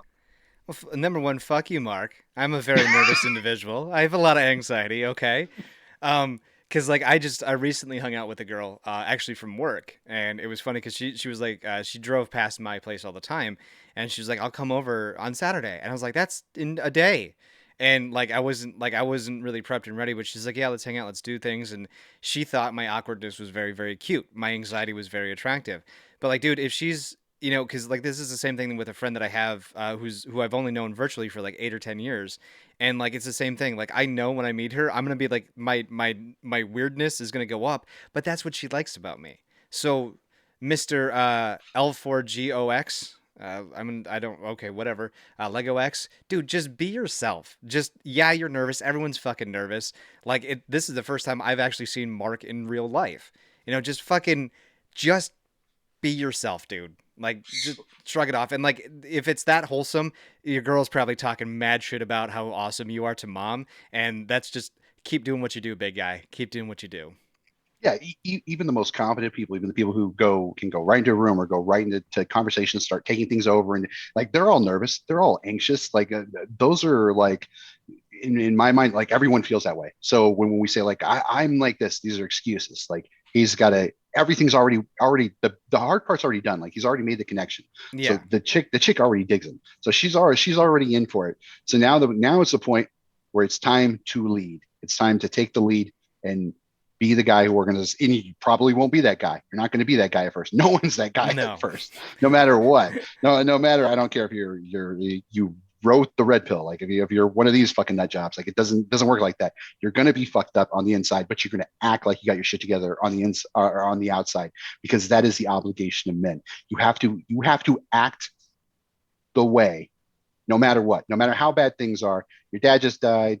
Things are fucking busted off. Your things are falling apart at work. You have to act properly. You have to take the lead. That's it. There could be a billion excuses not to, but you have to. You have to do it because that's what is expected. Or just get high off of nitrous oxide as you're getting your wisdom teeth removed, and have the girl come over 2 hours later, and you're just high out of your mind and you have no idea what's going on, and you are suave as shit. That actually Yeah, happened to me. it probably wouldn't hurt to do something. I mean, if the guy is really experiencing that much, I mean, maybe take half a Xanny, and maybe then you'll feel a little bit more. Don't get drunk though, because you can never get drunk to get over anxiety and fear, because that just makes you sloppy. And a little bit, maybe a little bit of shrooms, maybe a little microdose a little bit, maybe do just a little, maybe one edible, maybe two edibles, maybe, but you don't want to get Uh, drunk because then you get sloppy. yeah, drunk is very, very sloppy. Yeah, that was actually one of the things. Like I was talking to a girl on this is back in the like when Plenty of Fish was big in the day, and my sergeant was like, before you deploy, you have to get your wisdom teeth pulled. I was like, all right, fine. And she's like, hey, why don't I come up this weekend? And she was coming over the Friday I had my wisdom teeth pulled. So it literally, like, my buddy didn't even help me walk to the door. He's like, all right, there you go. I was like, dude, I can barely walk to your truck from the parking lot. They wheeled me out. Help me into my home. And he's like, no. I was like, okay. So I was like, hi. And then she sends me a text. It's like, you're 3 hours early. Because I was hoping by then I would be able to get a nap in. I'm still high as a kite. I made a move, and within 10 minutes we were fucking. It was great. It was phenomenal. But the only reason why I could do it because I was like stoned out of my mind. I had no idea. And she's like, wow, that was wow. I was like, I'm high right now. I'm not gonna lie. And she's like, what? I was like, I just got back from getting my wisdom teeth pulled. So That means what that means is like, especially when you alter your state of consciousness and you can achieve that much in an altered state, that means it's already in you. That means that the barrier to being being that fucking alpha or being that fucking boss is already there. And this is like every kind of skill or like trade or whatever you do, like at any time of any type of thing, like the person who's the main person who's a blocker, the main barrier is your ID, your personality. Like those are the blocking things from you being you. So that when you alter your conscious state, then you kind of get back to who you are because you moved all that other bullshit off to the side. So I don't know how you get nitrous oxide. It's pretty hard to buy nitrous oxide nowadays, but and I don't know if you'd want to lose your wisdom teeth before you meet every girl. Like do one here, one here, one here. At one point, you got to make a commitment on the last one, right? I have three wishes. Well, Jeannie, every time I meet a new girl, I get new wisdom teeth and I have to get them removed. That is my goal. Ah, I have such a high dentist bill. All right, we are now down to 5. Where are we at? Let's go to number 5. Let's keep going in order. Okay, so we'll just go backwards. All right. So there's this really long thing that she put down, and everybody that's listened to me knows that I am not a big fan of reading these big long diatribes. But basically, the guy I'm dating said he told me I'm in love with you. They've been dating for 2 weeks, and he said this on their second date. Let's see here. The first time it happened was when we kissed for the first time yesterday. I loved it, but I just can't process it. After we kissed, we stood there. He did some really adorable stuff, and he's like, "I love you." So it sounds like there was a really romantic moment where he lived in the feels and said, "I'm in love with you" after like the second or first date. So what do we say to Krusty Poop Rat? Krusty Poop Rat needs to run. This guy, every guy probably wants to say that. Most guys want to say that after like in the middle of the first date. They're like, "Yep, this is the one. Let's pack it in. This is the chick. This is how it's going to be." Like every guy wants to say that, but you don't say that because you're not a fucking moron. You want to say that. You're thinking that, but you would never say that. There's got to be some kind of like, I know she finds it adorable right now, but 2 or 3 dates from now, this is not going to be adorable. This is going to be clingy. Like, yeah, this is not the right guy for her. She's got a crusty poop crab. And shockingly, you said a woman wrote a long explanation or long question on advice. Stop being so not weird. Surprised. Oh, dude, there are some guys shocked. There are some guys that write it like if your story can't fit into a paragraph with me, I call it long, okay? It's basically 3 paragraphs and I don't care. There's a lot of filler. I read some of these beforehand. This is the one that has filler. It's like he was being sweet and romantic and shut the fuck up, Blue. I get it. There's somebody outside. I get it. But yeah, like that to me just is ridiculous. I don't like I mean, yeah, because like a girl's like, hey, I'm on the second date with you. I'm really like, because we go on a date. First date, I don't put any stock into the first date. The first date to me is like maybe she's just being nice, polite. I'm taking her out to dinner. She's excited that I'm someone's paying for a meal. Maybe she's at a broke. But when she's like, I really had fun. I'd like to go on a second date. I'm like, I love you. Yeah, yeah. You're like, yes, this is it. This is it. She's willing to spend time with me and she likes me. That's it. You're the one. Let's go get married. I've got a ring on right now. Let's go. Let's go watch Sleepless in Seattle. Let's go like get an apartment guy. Let's start looking through. Like, yes, you think all that stupid shit, but you don't say that stupid shit. Yeah, no, you don't. You wait till it's been appropriate for a year when she starts showing you the pictures of wedding dresses, or she's like, I really like this ring, or she's like, when do I get to move into your apartment? And you're like, okay, I can maybe do something now. So. Yeah. You don't stop being such an idiot. Whoever Krusty Poop Rat's friend is, she's got to run. She's this guy's a loser. I mean, you've never been in a romantic moment where you're just like, fuck it, let's say it and see what happens. I've never said it first. Never. There's some culture, cultural, machismo stuff to that, because I think there's a lot of things built into that. I see that more like there's a lot of things that like I tell my friends, like we talk about stuff like this and I'm like, yeah, you should do this or you should do that. Or I wouldn't, I wouldn't worry about it. I wouldn't forget about it. Like you need to be able to move on. Like a lot of this stuff that somehow got branded alpha male, this is all like was machismo 25 Yeah. years ago, or this is Latin culture. Like this is, you're not going to put up with that. Or even if you felt that way, you're not going to say that. Like you will never cry. Like, sorry. I know like people say, oh, well, nowadays there's this, there's that. And let me show you Red Book and let me show you Us Weekly and let me show you. No, no, no, you don't. You deal with it. You deal with your shit.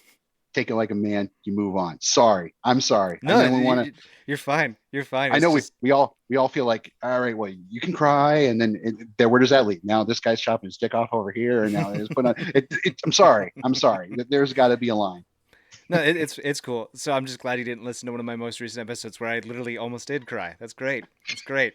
Yeah, because like I got back. So this old lady, I know I've told this story like 3 times now, so I'll keep it really really short. But this old lady was telling me about all this stuff that she used to do for veterans, and she sounds like she's 70 or 80 years old, and I'm trying to sell her lawn care. And like because as a lawn, because when we sell the lawn care, it's like I have to pretend that like I'm in the state that she's in. I'm like, oh, that was you guys at the baseball park. Oh, that was so cool. And then she started telling me everything that she did. She told me about her organization. She kept talking, and it started to flood back memories. And like I'm like trying not to cry on the phone because I'm like I'm not gonna break down and cry to this old lady because this is no longer a sale. This is me just venting to a veterans organization. This is an emotional support call. Yeah, an emotional support call. So I'm like I'm gonna do a podcast, and I did the podcast later that night because I had to. And I'm sitting there talking about it, and like I remember I came back at like 2:30, like 2:30 in the morning. I landed in Norfolk, Virginia, and there's like a bunch of grandmas there with a bunch of little girls for Girl Scout cookies, and like, oh my God, you're home, and I'm like, it's 2:30 in the morning. You should not be out here. I love you. Give me a hug. And like I broke down in this one grandma's arms, and she's like, there, it's okay. But it was just that gesture. They were just so happy. They didn't know me. They didn't know who I was, and knowing that she does that and she's been doing that for years and the love and the dedication that was in her voice, I was like talking about it. I was like, fuck, I'm gonna cry. And one of my friends who listens to it, she was like, are you okay? I was like, yeah, I'm fine. I'm good. So, all right. Well, great. Now you made me feel like a monster, but you are a monster, Mark. You are. Oh, I don't call it the Evil Mark Show. Yeah, you don't call it for the reason. So this is a good one. This is a really good one. And it hasn't gotten the advice needed just yet. So maybe I'll post this one up here for this gal and take a snippet of it. So I need advice about a friend's dad. I'd like to say first things first. This is 100% true. I do need serious advice, and I'd ask if no one would make a joke of this situation. I found out that a lot of cities have subreddits. As I was looking for a subreddit for Pokemon Go, I discovered my city had quite a few subreddits, mostly for not safe for work things. I came upon a subreddit which was for people in my city to meet up and have sex. As I was scrolling out, I saw one of the posters' username was exactly like my friend's dad name. Clicking on the page presented me with something awful. It was my friend's dad. He was posting photos of my friend's stepmom naked. He was posting lots of things for other women as well, too. In the comments, he had stated that, he had gone over to other women's house. It sounds like they're very poly. He was a very abusive father to my friend. He preaches a Christian lifestyle and is very strict of what me and my friend do. I then am now faced with this dilemma about everything. My friend is 15, and so am I. And then he's got a 14-year-old brother and an 8-year-old other brother. So we got a 15-year-old kid who's browsing not safe for work subreddits, finds a friend's dad, finds that his friend's dad is now poly and very anti-Christian, even though he preaches it. What is your advice to purple bugs? Purple bugs. There's a lot to unpack here. So one is trolling the R for R boards in your local city, which are great, which are pretty fun. It's a great. It's a great way to get to know your local neighbors and friends. So, and in this case it went bad. So her what is her idea? Like, should she confront this guy? Now, him saying that he's a Christian in one side and then him not being a Christian the other side, I don't think that's relative to anything. Yeah, like it just sounds like he's very poly. Because when somebody says somebody's abusive, you have to because what I might view as being abusive, I'm just like, oh, dude, you're just being a dick, Mm-hmm. But so there, he or she is 15. Very anti-Christian, even though he preaches it. And dad's probably like being poly with other people in the city, and I should say, they want to know what to do about it because he wants to expose the family and be damaging because apparently the dad's abusive to their friend and him. I guess maybe or them. I don't know. Yeah, that's a tough one because like I wonder what abuse means, and like I wonder like expose them. Like what is it like? 'Cause if you expose somebody, like if you said Jared, if you told me like Mark, you know what, I found out the goods on you. I found out that you're fucking hot singles in Phoenix, and then you're a devout atheist on using your alt. Like Yeah. what does that mean? Like it doesn't mean anything. Like I know that that's like, ooh, people might go like, oh well, it seems like a bad guy. Like I don't think I think if there's abuse, you definitely want to report it to the right people because that's definitely wrong. But if someone is their religion or their lack of religion, nothing to do with anything. I don't think there's anything to expose there other than Yeah. that own person's bias.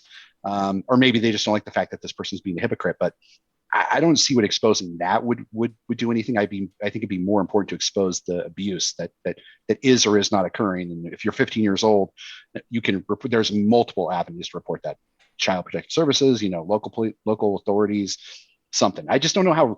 Like, if you want to rat this guy out because you don't like him because you think he's a dick and you think he's a hypocrite, then I think you should just say that. Like, hey, like this guy goes around talking about Christ all the time, and meanwhile he's like, you know, he wants Yeah. to get it on with 3 people in Memphis, R for R, fucking A. Like, Yeah. yeah, he's kind of a scumbag. I mean, you should never kink shame. Okay, you should kink shame some people, but a lot of the times, like, I find it hilarious that like, oh, he preaches a hardcore Christian lifestyle, and then to go back to what Rev was talking about, like he's wanting to be a dom and poly with things, and that's not very Christian. And okay, maybe just be like, hey, dude, I know you're a fucking hypocrite. You need to stop. But like to me, I don't. Yeah, like if you're just trying to be petty with your revenge on this because he lives a double standard of a life, fucking okay. Just maybe leak it out there somehow. But like, you're right. If there is abuse going on, depending upon what the abuse is, if it really is actual abuse, yeah, by all means, Child Protective Services, 100%. But first off, bro, I get it. Porn is very readily accessible, but don't. If there's a not safe for work website, don't go to not safe for work. All right, because like I've gone into some websites where I saw a girl who I thought was my ex on there, and it like gave me a shock. And then maybe I shouldn't go on those stuff. But like, dude, you're 15. Stay off till you're at least 18. Come on, dude. Like, there's a reason why you shouldn't go into those subreddits.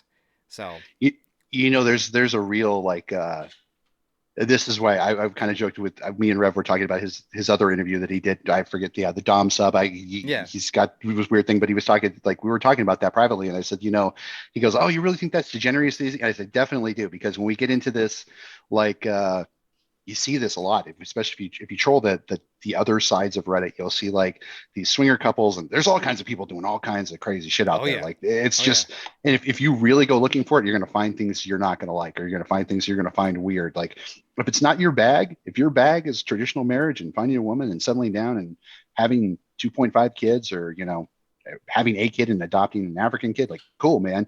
But like, if you go there looking for that, I think you're going there looking for something else. I think you're going there to kind of get some action, have some fun, and then you see this and you're like, holy shit, that's that one guy. That's that pastor. That's like if you saw Joel Osteen there, then okay, cool. Like, all right, you have the world's largest hypocrite. Go for that. Feel free. If it's just some jerk off guy, then I don't really see what the big deal is. Yeah. I'm very anti-poly just because of the dynamic of how everything is, but I don't hate them. I envy the guys that have like 2 or 3 girlfriends at a time. I envy the girl. I don't really envy the girls because dating in women that's a very sore subject with me, and a lot of people already know it. But like, I think it's cool, but it's just not for me because I'm lucky if I find a girl, and like I get that one girl, I'm just like, that's it. I can't find another one. So. Well, let me tell you this before we move on to the next question. Sure. Like, because I'll tell you this personally. Like, you can get involved in that situation and you not even know it. Like, I like when I first got back, I got back in, I got around like 2018. Came back home, was looking to date. I found this website. We probably shouldn't plug it, but it's this website. It was kind of like, it's supposed to look like Craigslist, but it's like just for meeting people. And I met a woman. Is it something page? No, it's something list. Oh, okay. Yep, I know the one you're talking about. All right, yep. All right. I've been there. Come on now. You, I've done some devious shit. I see you, bro. So anyway, So meet this girl. She says she wants to hang out, so we have a date and we get together and everything's going good. And I thought we were dating, so we went back and forth for a year. And I live a lifestyle where I'm like, I'm always out running out doing shows or running out doing this, running out doing that. I do volunteer work and come back and work, and I don't really have like a set. I'm not here at my house at one particular set time unless I'm doing something creative or Yeah. I'm off. So I was dating her. She'd come over like once a week and maybe twice a week every now and again. I thought everything was great. Like I'm like, oh, cool. I'm dating this girl, but I never met her family. She had a kid. I never met the kid. She never told me what her address was. And me, I never I wasn't like, hey, what's your address? Let me write this down. I never pieced it together. And then what I found out at the end of the year, about at the end of a year and a half, was that she was married. She was looking for guys on this site just so that they would fill in for her husband. Her husband was cool with it. And I didn't know that. I was unwittingly part of this whole, Cuckold. this whole thing. I didn't even know. I didn't even know I was that guy. What do they call the guy? The bull. Yeah, the bull. The bull. You were the bull. The bull. And I didn't even know. I thought it was just my girlfriend. I thought she was my girlfriend. And I thought like, I don't know why she doesn't do weird shit. And people were always like, what, have you ever been to her place? And I'm like, why would I go there? She comes here. Like, why would I drive out there? I She never. comes to my place. I don't need to travel. Fuck that. Guys are fucking stupid. So you gotta be careful. You gotta be careful. You could not even be looking for degeneracy, and you can get wrapped up in degeneracy. I'm just saying that. I'm just saying you could not even be looking in the R for R forums. If you're definitely looking at one of those like da list, you're probably looking for some fun, but Yeah. which is fine. But you could get caught up in stuff that you don't even know about. People that are not honest about it. People do all kinds of weird shit. I've been caught up in that 3 times. No shit. Yep. One of my very first R for R experiences was a girl who loved playing Minecraft with me, and that's how we bonded. We played a bunch of Minecraft, and it was one of the very few PC games that I had at the time when I first moved over, and we were playing all the time. And she's like, "I got something to tell you," and I was like, "What?" She's like, "I've got a husband." And I was like, "Wait, what?"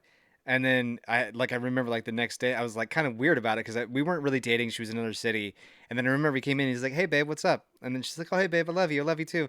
And like she was like, "Hey, my husband wants to play Minecraft with us." I was like, look, I wanted to date you to begin with. You really weren't looking. You weren't really the female type that I looked for, physically wise. But you fit all the other aspects. But that is the nail in the coffin. Like I can't do that. And then there was this other girl that literally was like, because I had been desperate. I had not been getting any at all. And I forget how we met, but I think we met like on Tinder or a dating site or something like that. And she's like, "Look, I got a husband. I hate him to death. I just want to fuck." And I was like, "You got it." I was like, "I'm down." She was very attractive. She was very fun. It was like I understand why she didn't want to have sex with her husband after a few visits with her, but it was really weird because it was like I'm a degenerate. I was like, it came to a point where I was like, I feel bad about what I'm doing, because Yeah, it's yeah, like, yeah, I wouldn't want to be a part of that. Do you think this has always been common, or do you think this is more common because of the internet? Like this seems to have blown up like in the past. Like and maybe in my mind, I think like there's more porn of this, and then it became more of a mainstream kind of thing, and now it's like all over the place. Or maybe it was always there and we just didn't know. I think it's just become more open. You know what I mean? Poly's always been open. I mean, you remember hearing about the Branch Davidian, and Oh yeah, yeah. you were like, "Oh, that's so," but like that's been going on for fucking years and years. And just now that it's more out in the open, it's because like I remember like the gays back in the 70s and 60s and 70s, it was there. It's always been there. It's always been prevalent. You just never knew about it. And now today, people are like, you're like, "Oh, I know exactly what he likes," or "I know exactly what she likes," Hmm. because they're more open about it. Before, you go to the bar and the bar has got a booth, and like it's kind of like you know what you're going for. And nowadays it's just like I'm poly, like I see it all the time on Facebook dating because I just now gave it a try. I'm poly partnered, and I I see love it. that. Yeah. Ethically non-monogamous. I'm like, there's nothing ethically non-monogamous about this situation. Ethically non-anonymous. Like I said before with polyamorous, that's a lot of syllables for the word whore. That's what that is. I don't go that low, Mark, but I'm just like, because my biggest deal is it's like, okay, if I'm dating a girl and she's like, I want to be open, within a month, even if she's being conservative, she could sleep with 3 dudes. Even if she's being conservative, she could sleep with 3 other dudes. In that month, I could maybe get a girl to swipe right, and as soon as she finds out I'm poly, she's gone if I'm lucky. And Yes. that to me is what's infuriating, because they're like, oh, well, maybe find somebody else who's poly.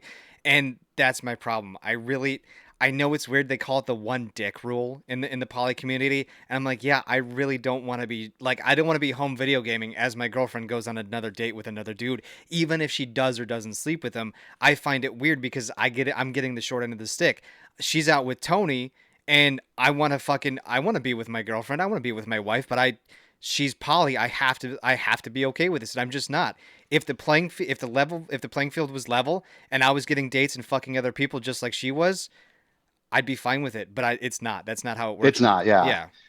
I think there's also another component there about God, now I'm really going to get on my misogynist. Not really, but like there's a thing about like I think females, I think women in general, I think there's a level of what they want a man to be, and there's a level of ownership that a guy has to take. And when they don't meet that level of ownership or that level of take charge, they're going to find that they're going to be looking for that elsewhere in situational kind of exchanges. I personally, all the guys I've ever met who've gone down this road, even guys who've just done the swinger thing, and they've been like, oh gosh, I changed my mind after I saw another guy bang my wife. Like I wasn't really thrilled with the whole deal. Like it sounded hot in the stories, but when it's happening in front of me, I'm like, I wasn't really thrilled by it. Yeah. Like you'll see a lot of the guys I've seen do this, they fall in that trap where she's out having a lot of fun. This guy's out there like scrounging with two sticks. Like after when she's gone, he's trying to get things going on, but she gets to have all this fun. Like in what she's looking for is something that guy is not providing in my mind. I think that guys need to get back to being guys. Like just you got to have that level of ownership. And I know like all the popular culture, everything that's popular says not to do that. There's supposed to be a new way a man's supposed to be in there, but that's all horseshit. This is all the same kind of stuff that we see. I think it was Eric who brought up the pussification of America. And I know that's like a jokingly, like that's a joke to kind of demean like the idea of males acting more manly, but there's something to there's something to there of guys, of these women needing to go out because they're not getting something that they want in that particular relationship. Is the level of ownership. Ownership sounds like way more negative than it is. I'm talking about a positive level of ownership.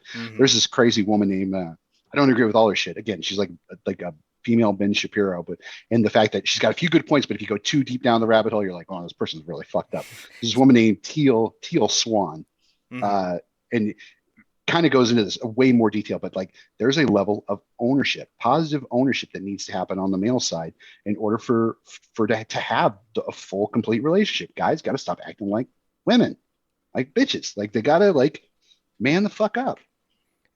I know exactly what you're talking about, because I had one relationship that failed because I was very planted here in Wisconsin. It was very planted in Wisconsin, and she was about to go do a lot of stuff with forestry, right? Like she was going to go out and do things, and the fact that at that time in my life I was kind of restricted in what I could do, it was, because I was in the middle of a career, I had some other outside influences that were stopping me from doing a lot of things. I wasn't able to be more flexible in my position at that time to just pick up and move with her. And that was one of the big sticking points as to why we broke up, because she was just starting her career, and she was a little bit younger than I was, to where her career would have moved around to, maybe a couple of state parks out there. And because I didn't have that, that's when the relationship started to crumble. And I know exactly what you're talking about, because in the one like true poly relationship that I was actually in, I had a very specific role that I lived on. And that's why she came to visit me. And it was weird because she came to visit me a little bit more often, mostly because I think I was in town and very close to her, but because I gave her a lot of something that she wanted that she just couldn't get out of other people. And it was very interesting because of the way that she would act and what things she would say. And I'm like, no wonder she always comes to me more often than not. And it's because you give her those things that she wants or that she needs, and it's positive. But then again, when you have somebody like who I was dating, they have other wants and needs, and if you can fill the vast majority of them, that's great. But you need the whole picture. If you can complete the whole puzzle, things are going to be positive in a very positive way. In a very positive way. Wow, that went on a fucking just down the rabbit hole. Well, I love it. I feel like I've helped all these people. We're saving men. I'm like a Jordan Peterson, but I went to Arizona State. Yeah. Clean your room. Yeah, clean your room. So you know what? We're actually gonna cut one of them here. We're gonna do two of them. We're gonna keep the two better ones. Okay. The two better ones here, because I am coming up on a video game play date that I want to thoroughly possibly enjoy. So I do apologize, sir. So a coworker triggered me a bit. This is throwaway CP97. Hello, I've been trying to run again. I used to do cross country. Used to be a cross country runner, and I loved it. I developed an eating disorder a year ago. Lost my metabolism and never had the energy to run. Kind of quit. Then they recovered. They were no longer anorexic. They were no longer skinny. Now they were a little bit overweight because of the pandemic, and they've been doing a lot of great things positively to get themselves out of anorexia. What the problem is that they find themselves with a coworker who is kind of an asshole, in my opinion, where he'll be like, oh, I went out and I ran a little bit. And then their coworker would respond with, oh, did you really? Kind of making these snide remarks. And it's having them to kind of fall back into it to where they used to run 10 miles a day and eat very, very little calories. And so their coworker is kind of triggering some of their responses a little bit about a year after recovering from anorexia. So how can we help throw away CP97? Okay. 3P97. Okay, already one we've used the word triggering, so we're already placed ourselves in the world of victimhood. So let's stop thinking about triggering. There's definitely this person saying something that you don't like, that's discouraging you, that you're not getting where you want to get. But at this point, I think what we have here is a thinking error, because we say triggering, we've already decided we're the victim. So instead, I would think, like, not only is this person doing great, this person's, even if they're making incremental changes, they're making good changes and they're doing the right thing, they're making themselves feel better about it. They cannot look for validation from other people. They have to reward themselves for their own good work. And what they got to do is they just got to think about that. Like, every time this guy says a snide remark, that's got to be more fuel to do better or to do what they want to do and be better at it. Cannot let, as crazy, as silly as it sounds, like, haters are going to hate. Like, people are going to hate on you. People want to tear you down. Nobody likes, very few people want other people to just totally succeed. A lot of people want to see people fail. They want to rip you down, and that's just it. So you can either go along with this victim mentality of, like, I was triggered. Like, that's alone. You've given into that person, because you're saying that person has control over me and they've decided that I'm going to feel this way. You got to take that back. You got to take ownership of the situation yourself. This person's sounds like they're doing a good job. They're getting things back. You cannot look for this external validation. They got to find that validation internally. This is a problem with a lot of, like, motivation versus discipline. Like, people are always looking for motivation. People are always like, oh, what can I hear that will get me going? That'll make me do what I want to do, or, like, make me hit everything on my list. Like, motivation is garbage, man. Motivation is not real. Motivation is horseshit. What's real is discipline. Discipline is doing the same thing every day, doing it, getting things done, even if it's incremental, making changes, and then not looking outside, but just looking inside, and then rewarding yourself. Like, I think that whole question is a thinking error. Mm-hmm. I'm actually right there with you. Do not let somebody else be your motivation. When somebody says something positive, take it in a positive light. If somebody's saying something negative, they're just a fucking hater.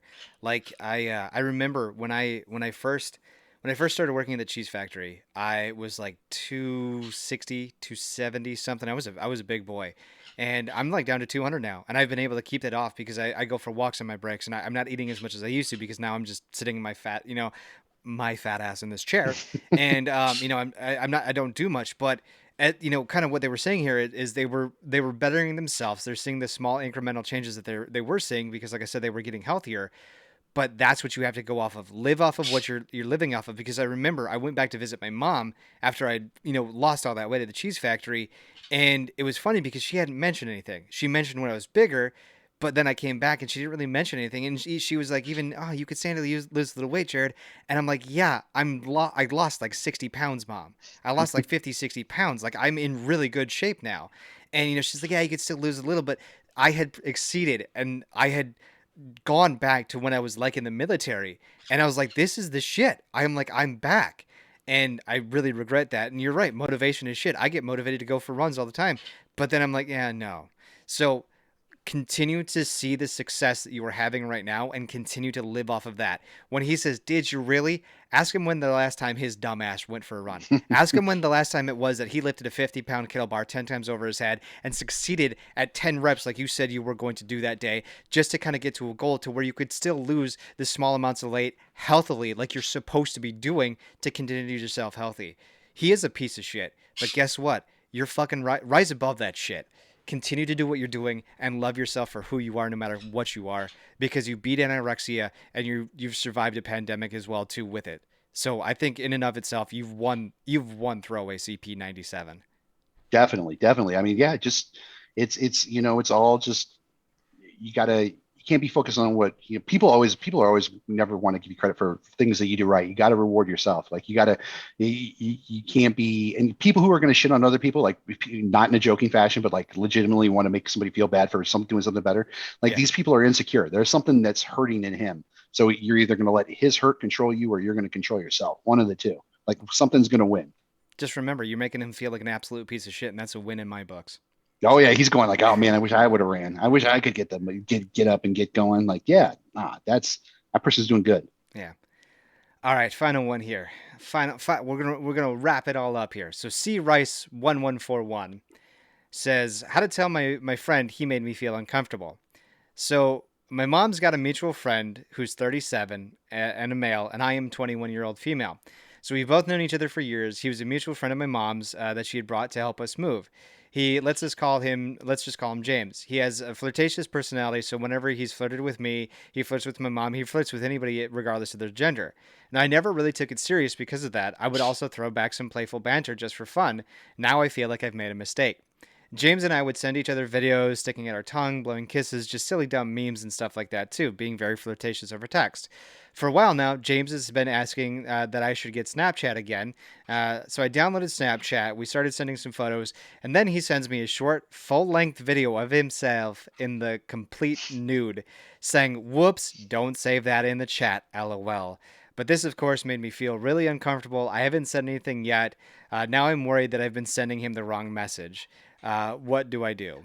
And I paraphrased about a chunk of that. So Yeah, she's definitely sending him the wrong message. I think I like this is, of course, guys who start flirting, if they get any kind of positive response back, this is the green light. Like there's no nuance there for like, is this a yellow light? Like a lot of guys are like full green light, or they're going to be like, no, this is a red light till I'm specifically told this is a green light. But most guys are going to go right to the green light. So yeah, she probably has, but she's got to stop it at this point. So now she either got to ghost him or just like pull back from the interactions, not send as much stuff, send little to none, and then work it back. Because if this obviously isn't going anywhere, this guy obviously wants to get something going on. If he's accidentally no one accidentally sends their news. No one accidentally sends a dick pic. This is like, you gotta have lighting, you gotta have a setup, you gotta have every kind of thing going on. You've premeditated this out. You've thought about this a lot. You're not like, ooh, oops, oh yeah, this happened. Like it doesn't work like that. Like this is a guy who probably has designs on taking this up.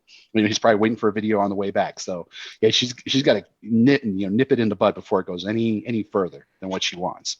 it was interesting because Eric and I had a question yesterday where it was the girl went on a vacation with a guy and the guy was trying to get romantic with her. And it's like, yeah, look, you're flirting with this dude. He like that's what it is. Like you're right, 100% right. I couldn't have said it better yourself. Dudes either see a red light or a green light. They try to find that yellow light. If they feel like it's yellow light, they'll playful it. With you providing back that same flirty banter, he feels like he has the in. Now, there's two ways that you can do this. You could either ghost him, like you said, or you just straight up go, look, it's fun to be flirty, it's fun to be bantery, but this is all this is. It's a friendship and absolutely nothing more. You will never see my hoo-has. You'll never see my lady bits. This is all that it is. It's fun, playful, winny banner. You can either take it or you can fucking leave it.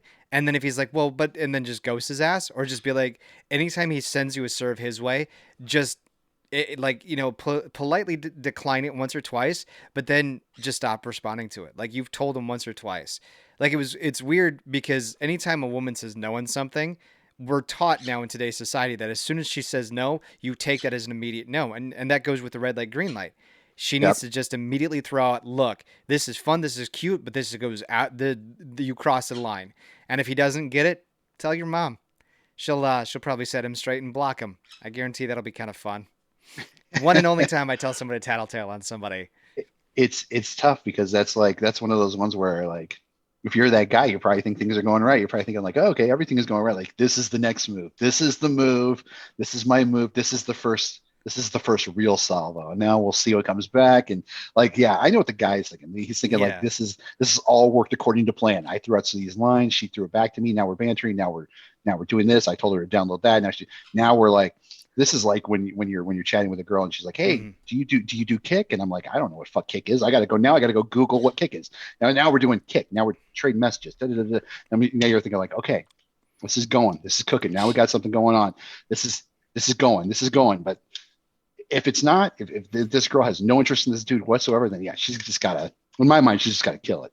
She Yeah. can't even offer to, because as a guy, if they say like, well, I'm not really thinking about that, because the problem when you tell, like, you say, tell a woman like, you got to be direct. It's usually they'll couch it in something like, oh, I'm not looking for that right now, or this doesn't seem like it would have to be really really direct. If it was going to be like, we can have banter but nothing else. But I don't think a woman would ever be that direct, or very rarely. That's why I think it would almost be better for her just to go into Operation Shutdown, pull the rug out from under him. Believe me, if he's a guy who's flirts with everybody, he's been ghosted before. He's had the rug pulled out from him. He knows it. He'll get that message more so than he'll get any other message. As far as, okay, I've sent this to her. I sent her, my junk.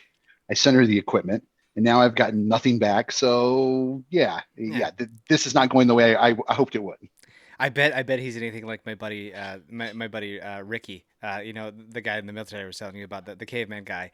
Dude, it was funny because like I remember we went to the mall one day and he flirted with like 15, 20 women, and he's like, I finally got a number. I was like, yeah, but you were denied 19 times. He's like, yeah, but I got a number, and I was like, that's a fair assessment, Ricky. That's a fair assessment. So It's so tough. Like I do online. I've done online stuff now here for the past couple months, and it's like I just got into that Facebook thing. Funny that you mentioned that. Like, it's I couldn't imagine going to the mall. It just seems like a big pain in the ass. Like I'm just yeah. trying to get in and get out. I couldn't imagine going out there and like and I do some stuff and like go to the bar and like see some people and talk to them. But like I don't know if you want to shit where you eat. And the online dating thing is good, but it has its goods and has its downsides to that. But man, if you can meet somebody in real life like that guy, he's probably thinking he's got an in, because it's so hard to get an in with anybody. Everyone's kind of stuck with the Tinder, and you're right. Then there's the bevy of choice for females, not a lot of choice for guys. You're kind of like, any kind of in you can get, you're going to take. You're going to try to follow anything through, because Yeah. you have very little opportunity. Do you want to hear? So I told the story I told the story yesterday with you're Mark. He's Eric. I told the story yesterday with Eric about my GameStop adventure, and you're right. It's very hard because like I had an open opportunity to flirt with her, and then she kind of killed it with what she had to do at work, and so I'd maybe highly encourage you to listen to that, or I'll clip it for you or something like that. But like, yeah, like here's some interesting facts. Women on Tinder, 33% of the time they swipe with somebody that they swipe right on, they'll match with. Guys on Tinder, 2.5%. Yeah, saw some interesting statistics last night, actually. Now that we were taught last night. 2.5%. That's like, I don't know who's getting 2.5, but I'm going to tell you right now, for every 100 times I swipe right, I usually get 100 no's. So I tell you who's getting the yeses, that like that guy, the one the Israeli guy who's got his private jet, and the girl. Have you seen that documentary Yeah. where the girl's like, oh well, I really like his lifestyle. It just really seemed cool. Like, yeah, lifestyle. I know what lifestyle means. That's what you see on there. You see like a lot of people will be like, picture next to a car, next to a truck, or like, like here's my boat. Like, there's a real lot of superficial shit on there. Like, and if you're just a normal everyday guy, then you're already behind the eight ball. Like, percentage wise, you're behind the eight ball because you're a man. But then if you're not like one of these, like really, really fancy pants kind of people who wants to be like, I've seen things like this where they talk about hmm like the best way to increase your percentages, like be next to a vehicle or be next to this, show social value.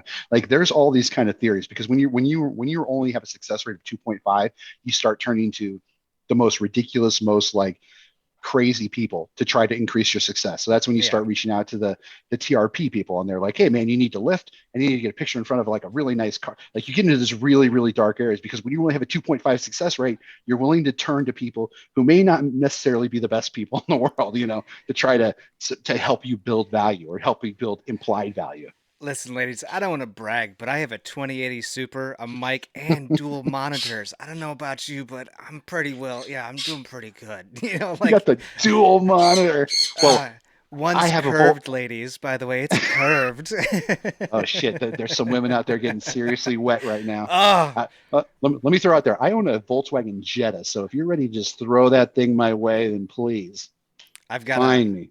I've got a Renegade, a 2018 Jeep Renegade, and I'm almost half tempted. Like, I've had some interesting ideas for some photos to like do for like a photo shoot, but then I'm like, hey Alex, do you want to come outside and take stupid photos of me so I can build a weird dating profile?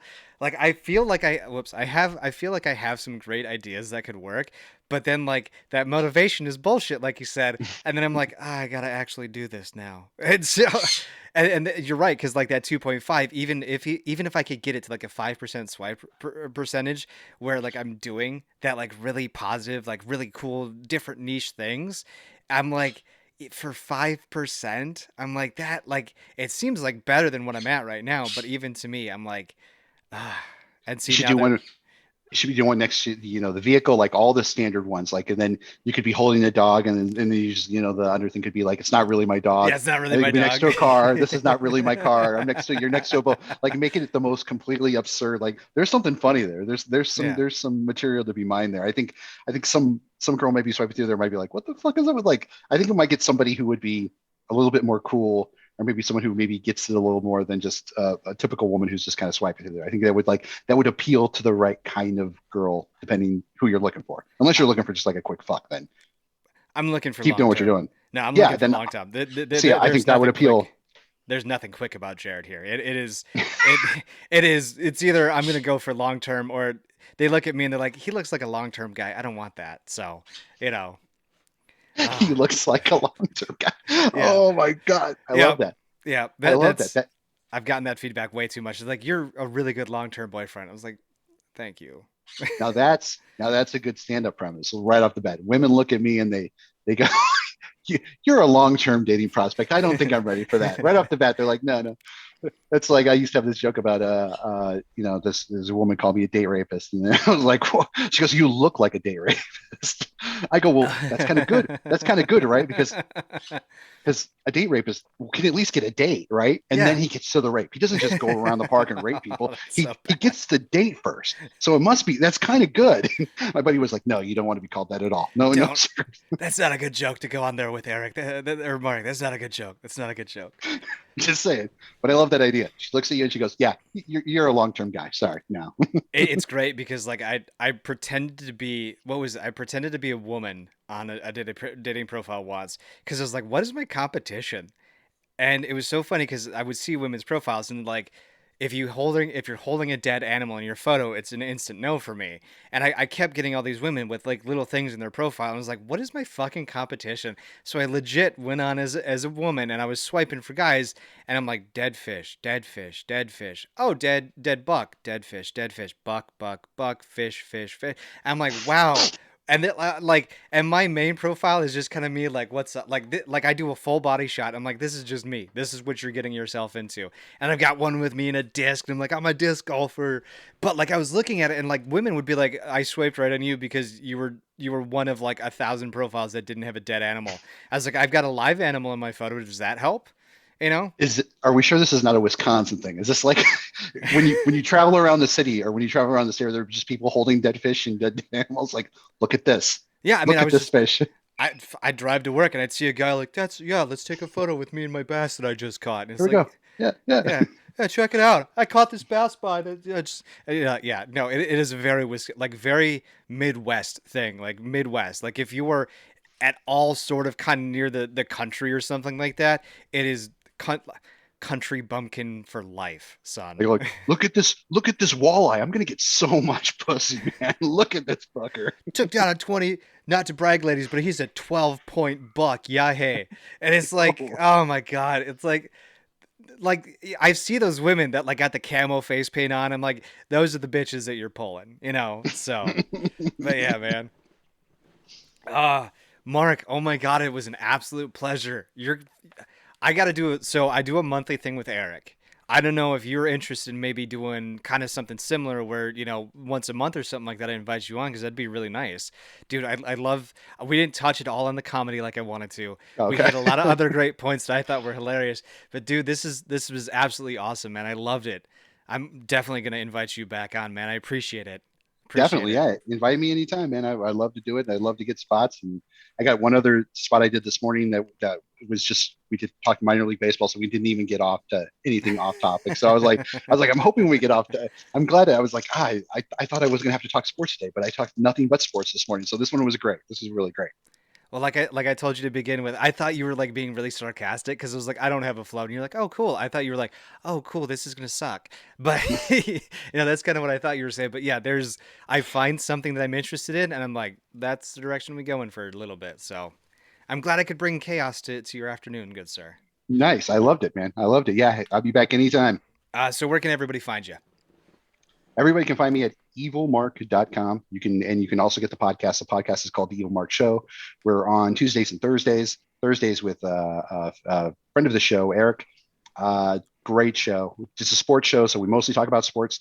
Do an occasional show every now and again for just a long form interview called After Hours. But you can find everything on evilmark.com. You can also email me at show@evilmark.com if you want to get involved with the show. Definitely love you guys. Love you guys listening. And then if you came over from the Evil Mark Show, definitely check out more episodes of this show. Love this show, Feathers and Friends. So definitely, guys, check this thing out. I'm sorry, but you guys probably haven't seen me before too. Like, well, you see my profile picture, Yeah, yeah, but the here I very am. the very well animated profile picture.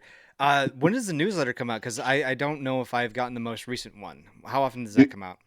Newsletter comes out every Friday. It's got information about the episode that we did on Thursday, the episode we did on Thursday, and then also if we did any after hours, it has all the links. It has all the links to the episodes that we talked about. And then if you go to the show notes at evilmark.com on the particular episodes, we'll have everything that we talk about on the show is in the show notes. So literally, if we talk about a video of so and so dancing, it's literally there. Everything is right there on evilmark.com. And that's how I can get. That's how you can get subscribed to the newsletter, right? Yep, you can sign. Okay. You go right to the evilmark.com and sign up for the news. You'll sign up for the newsletter, and then if you're just listening for podcasts, we're on pretty much every single platform except YouTube. Awesome. Perfect. Well, Mark, hang tight. Just because, like I said, but thank you very much for coming on. This has been Feathers and Friends, some sort of number episode. I don't know. I just completely forgot. I'll see you guys on the next one. Thanks much, Mark. Thank you, man.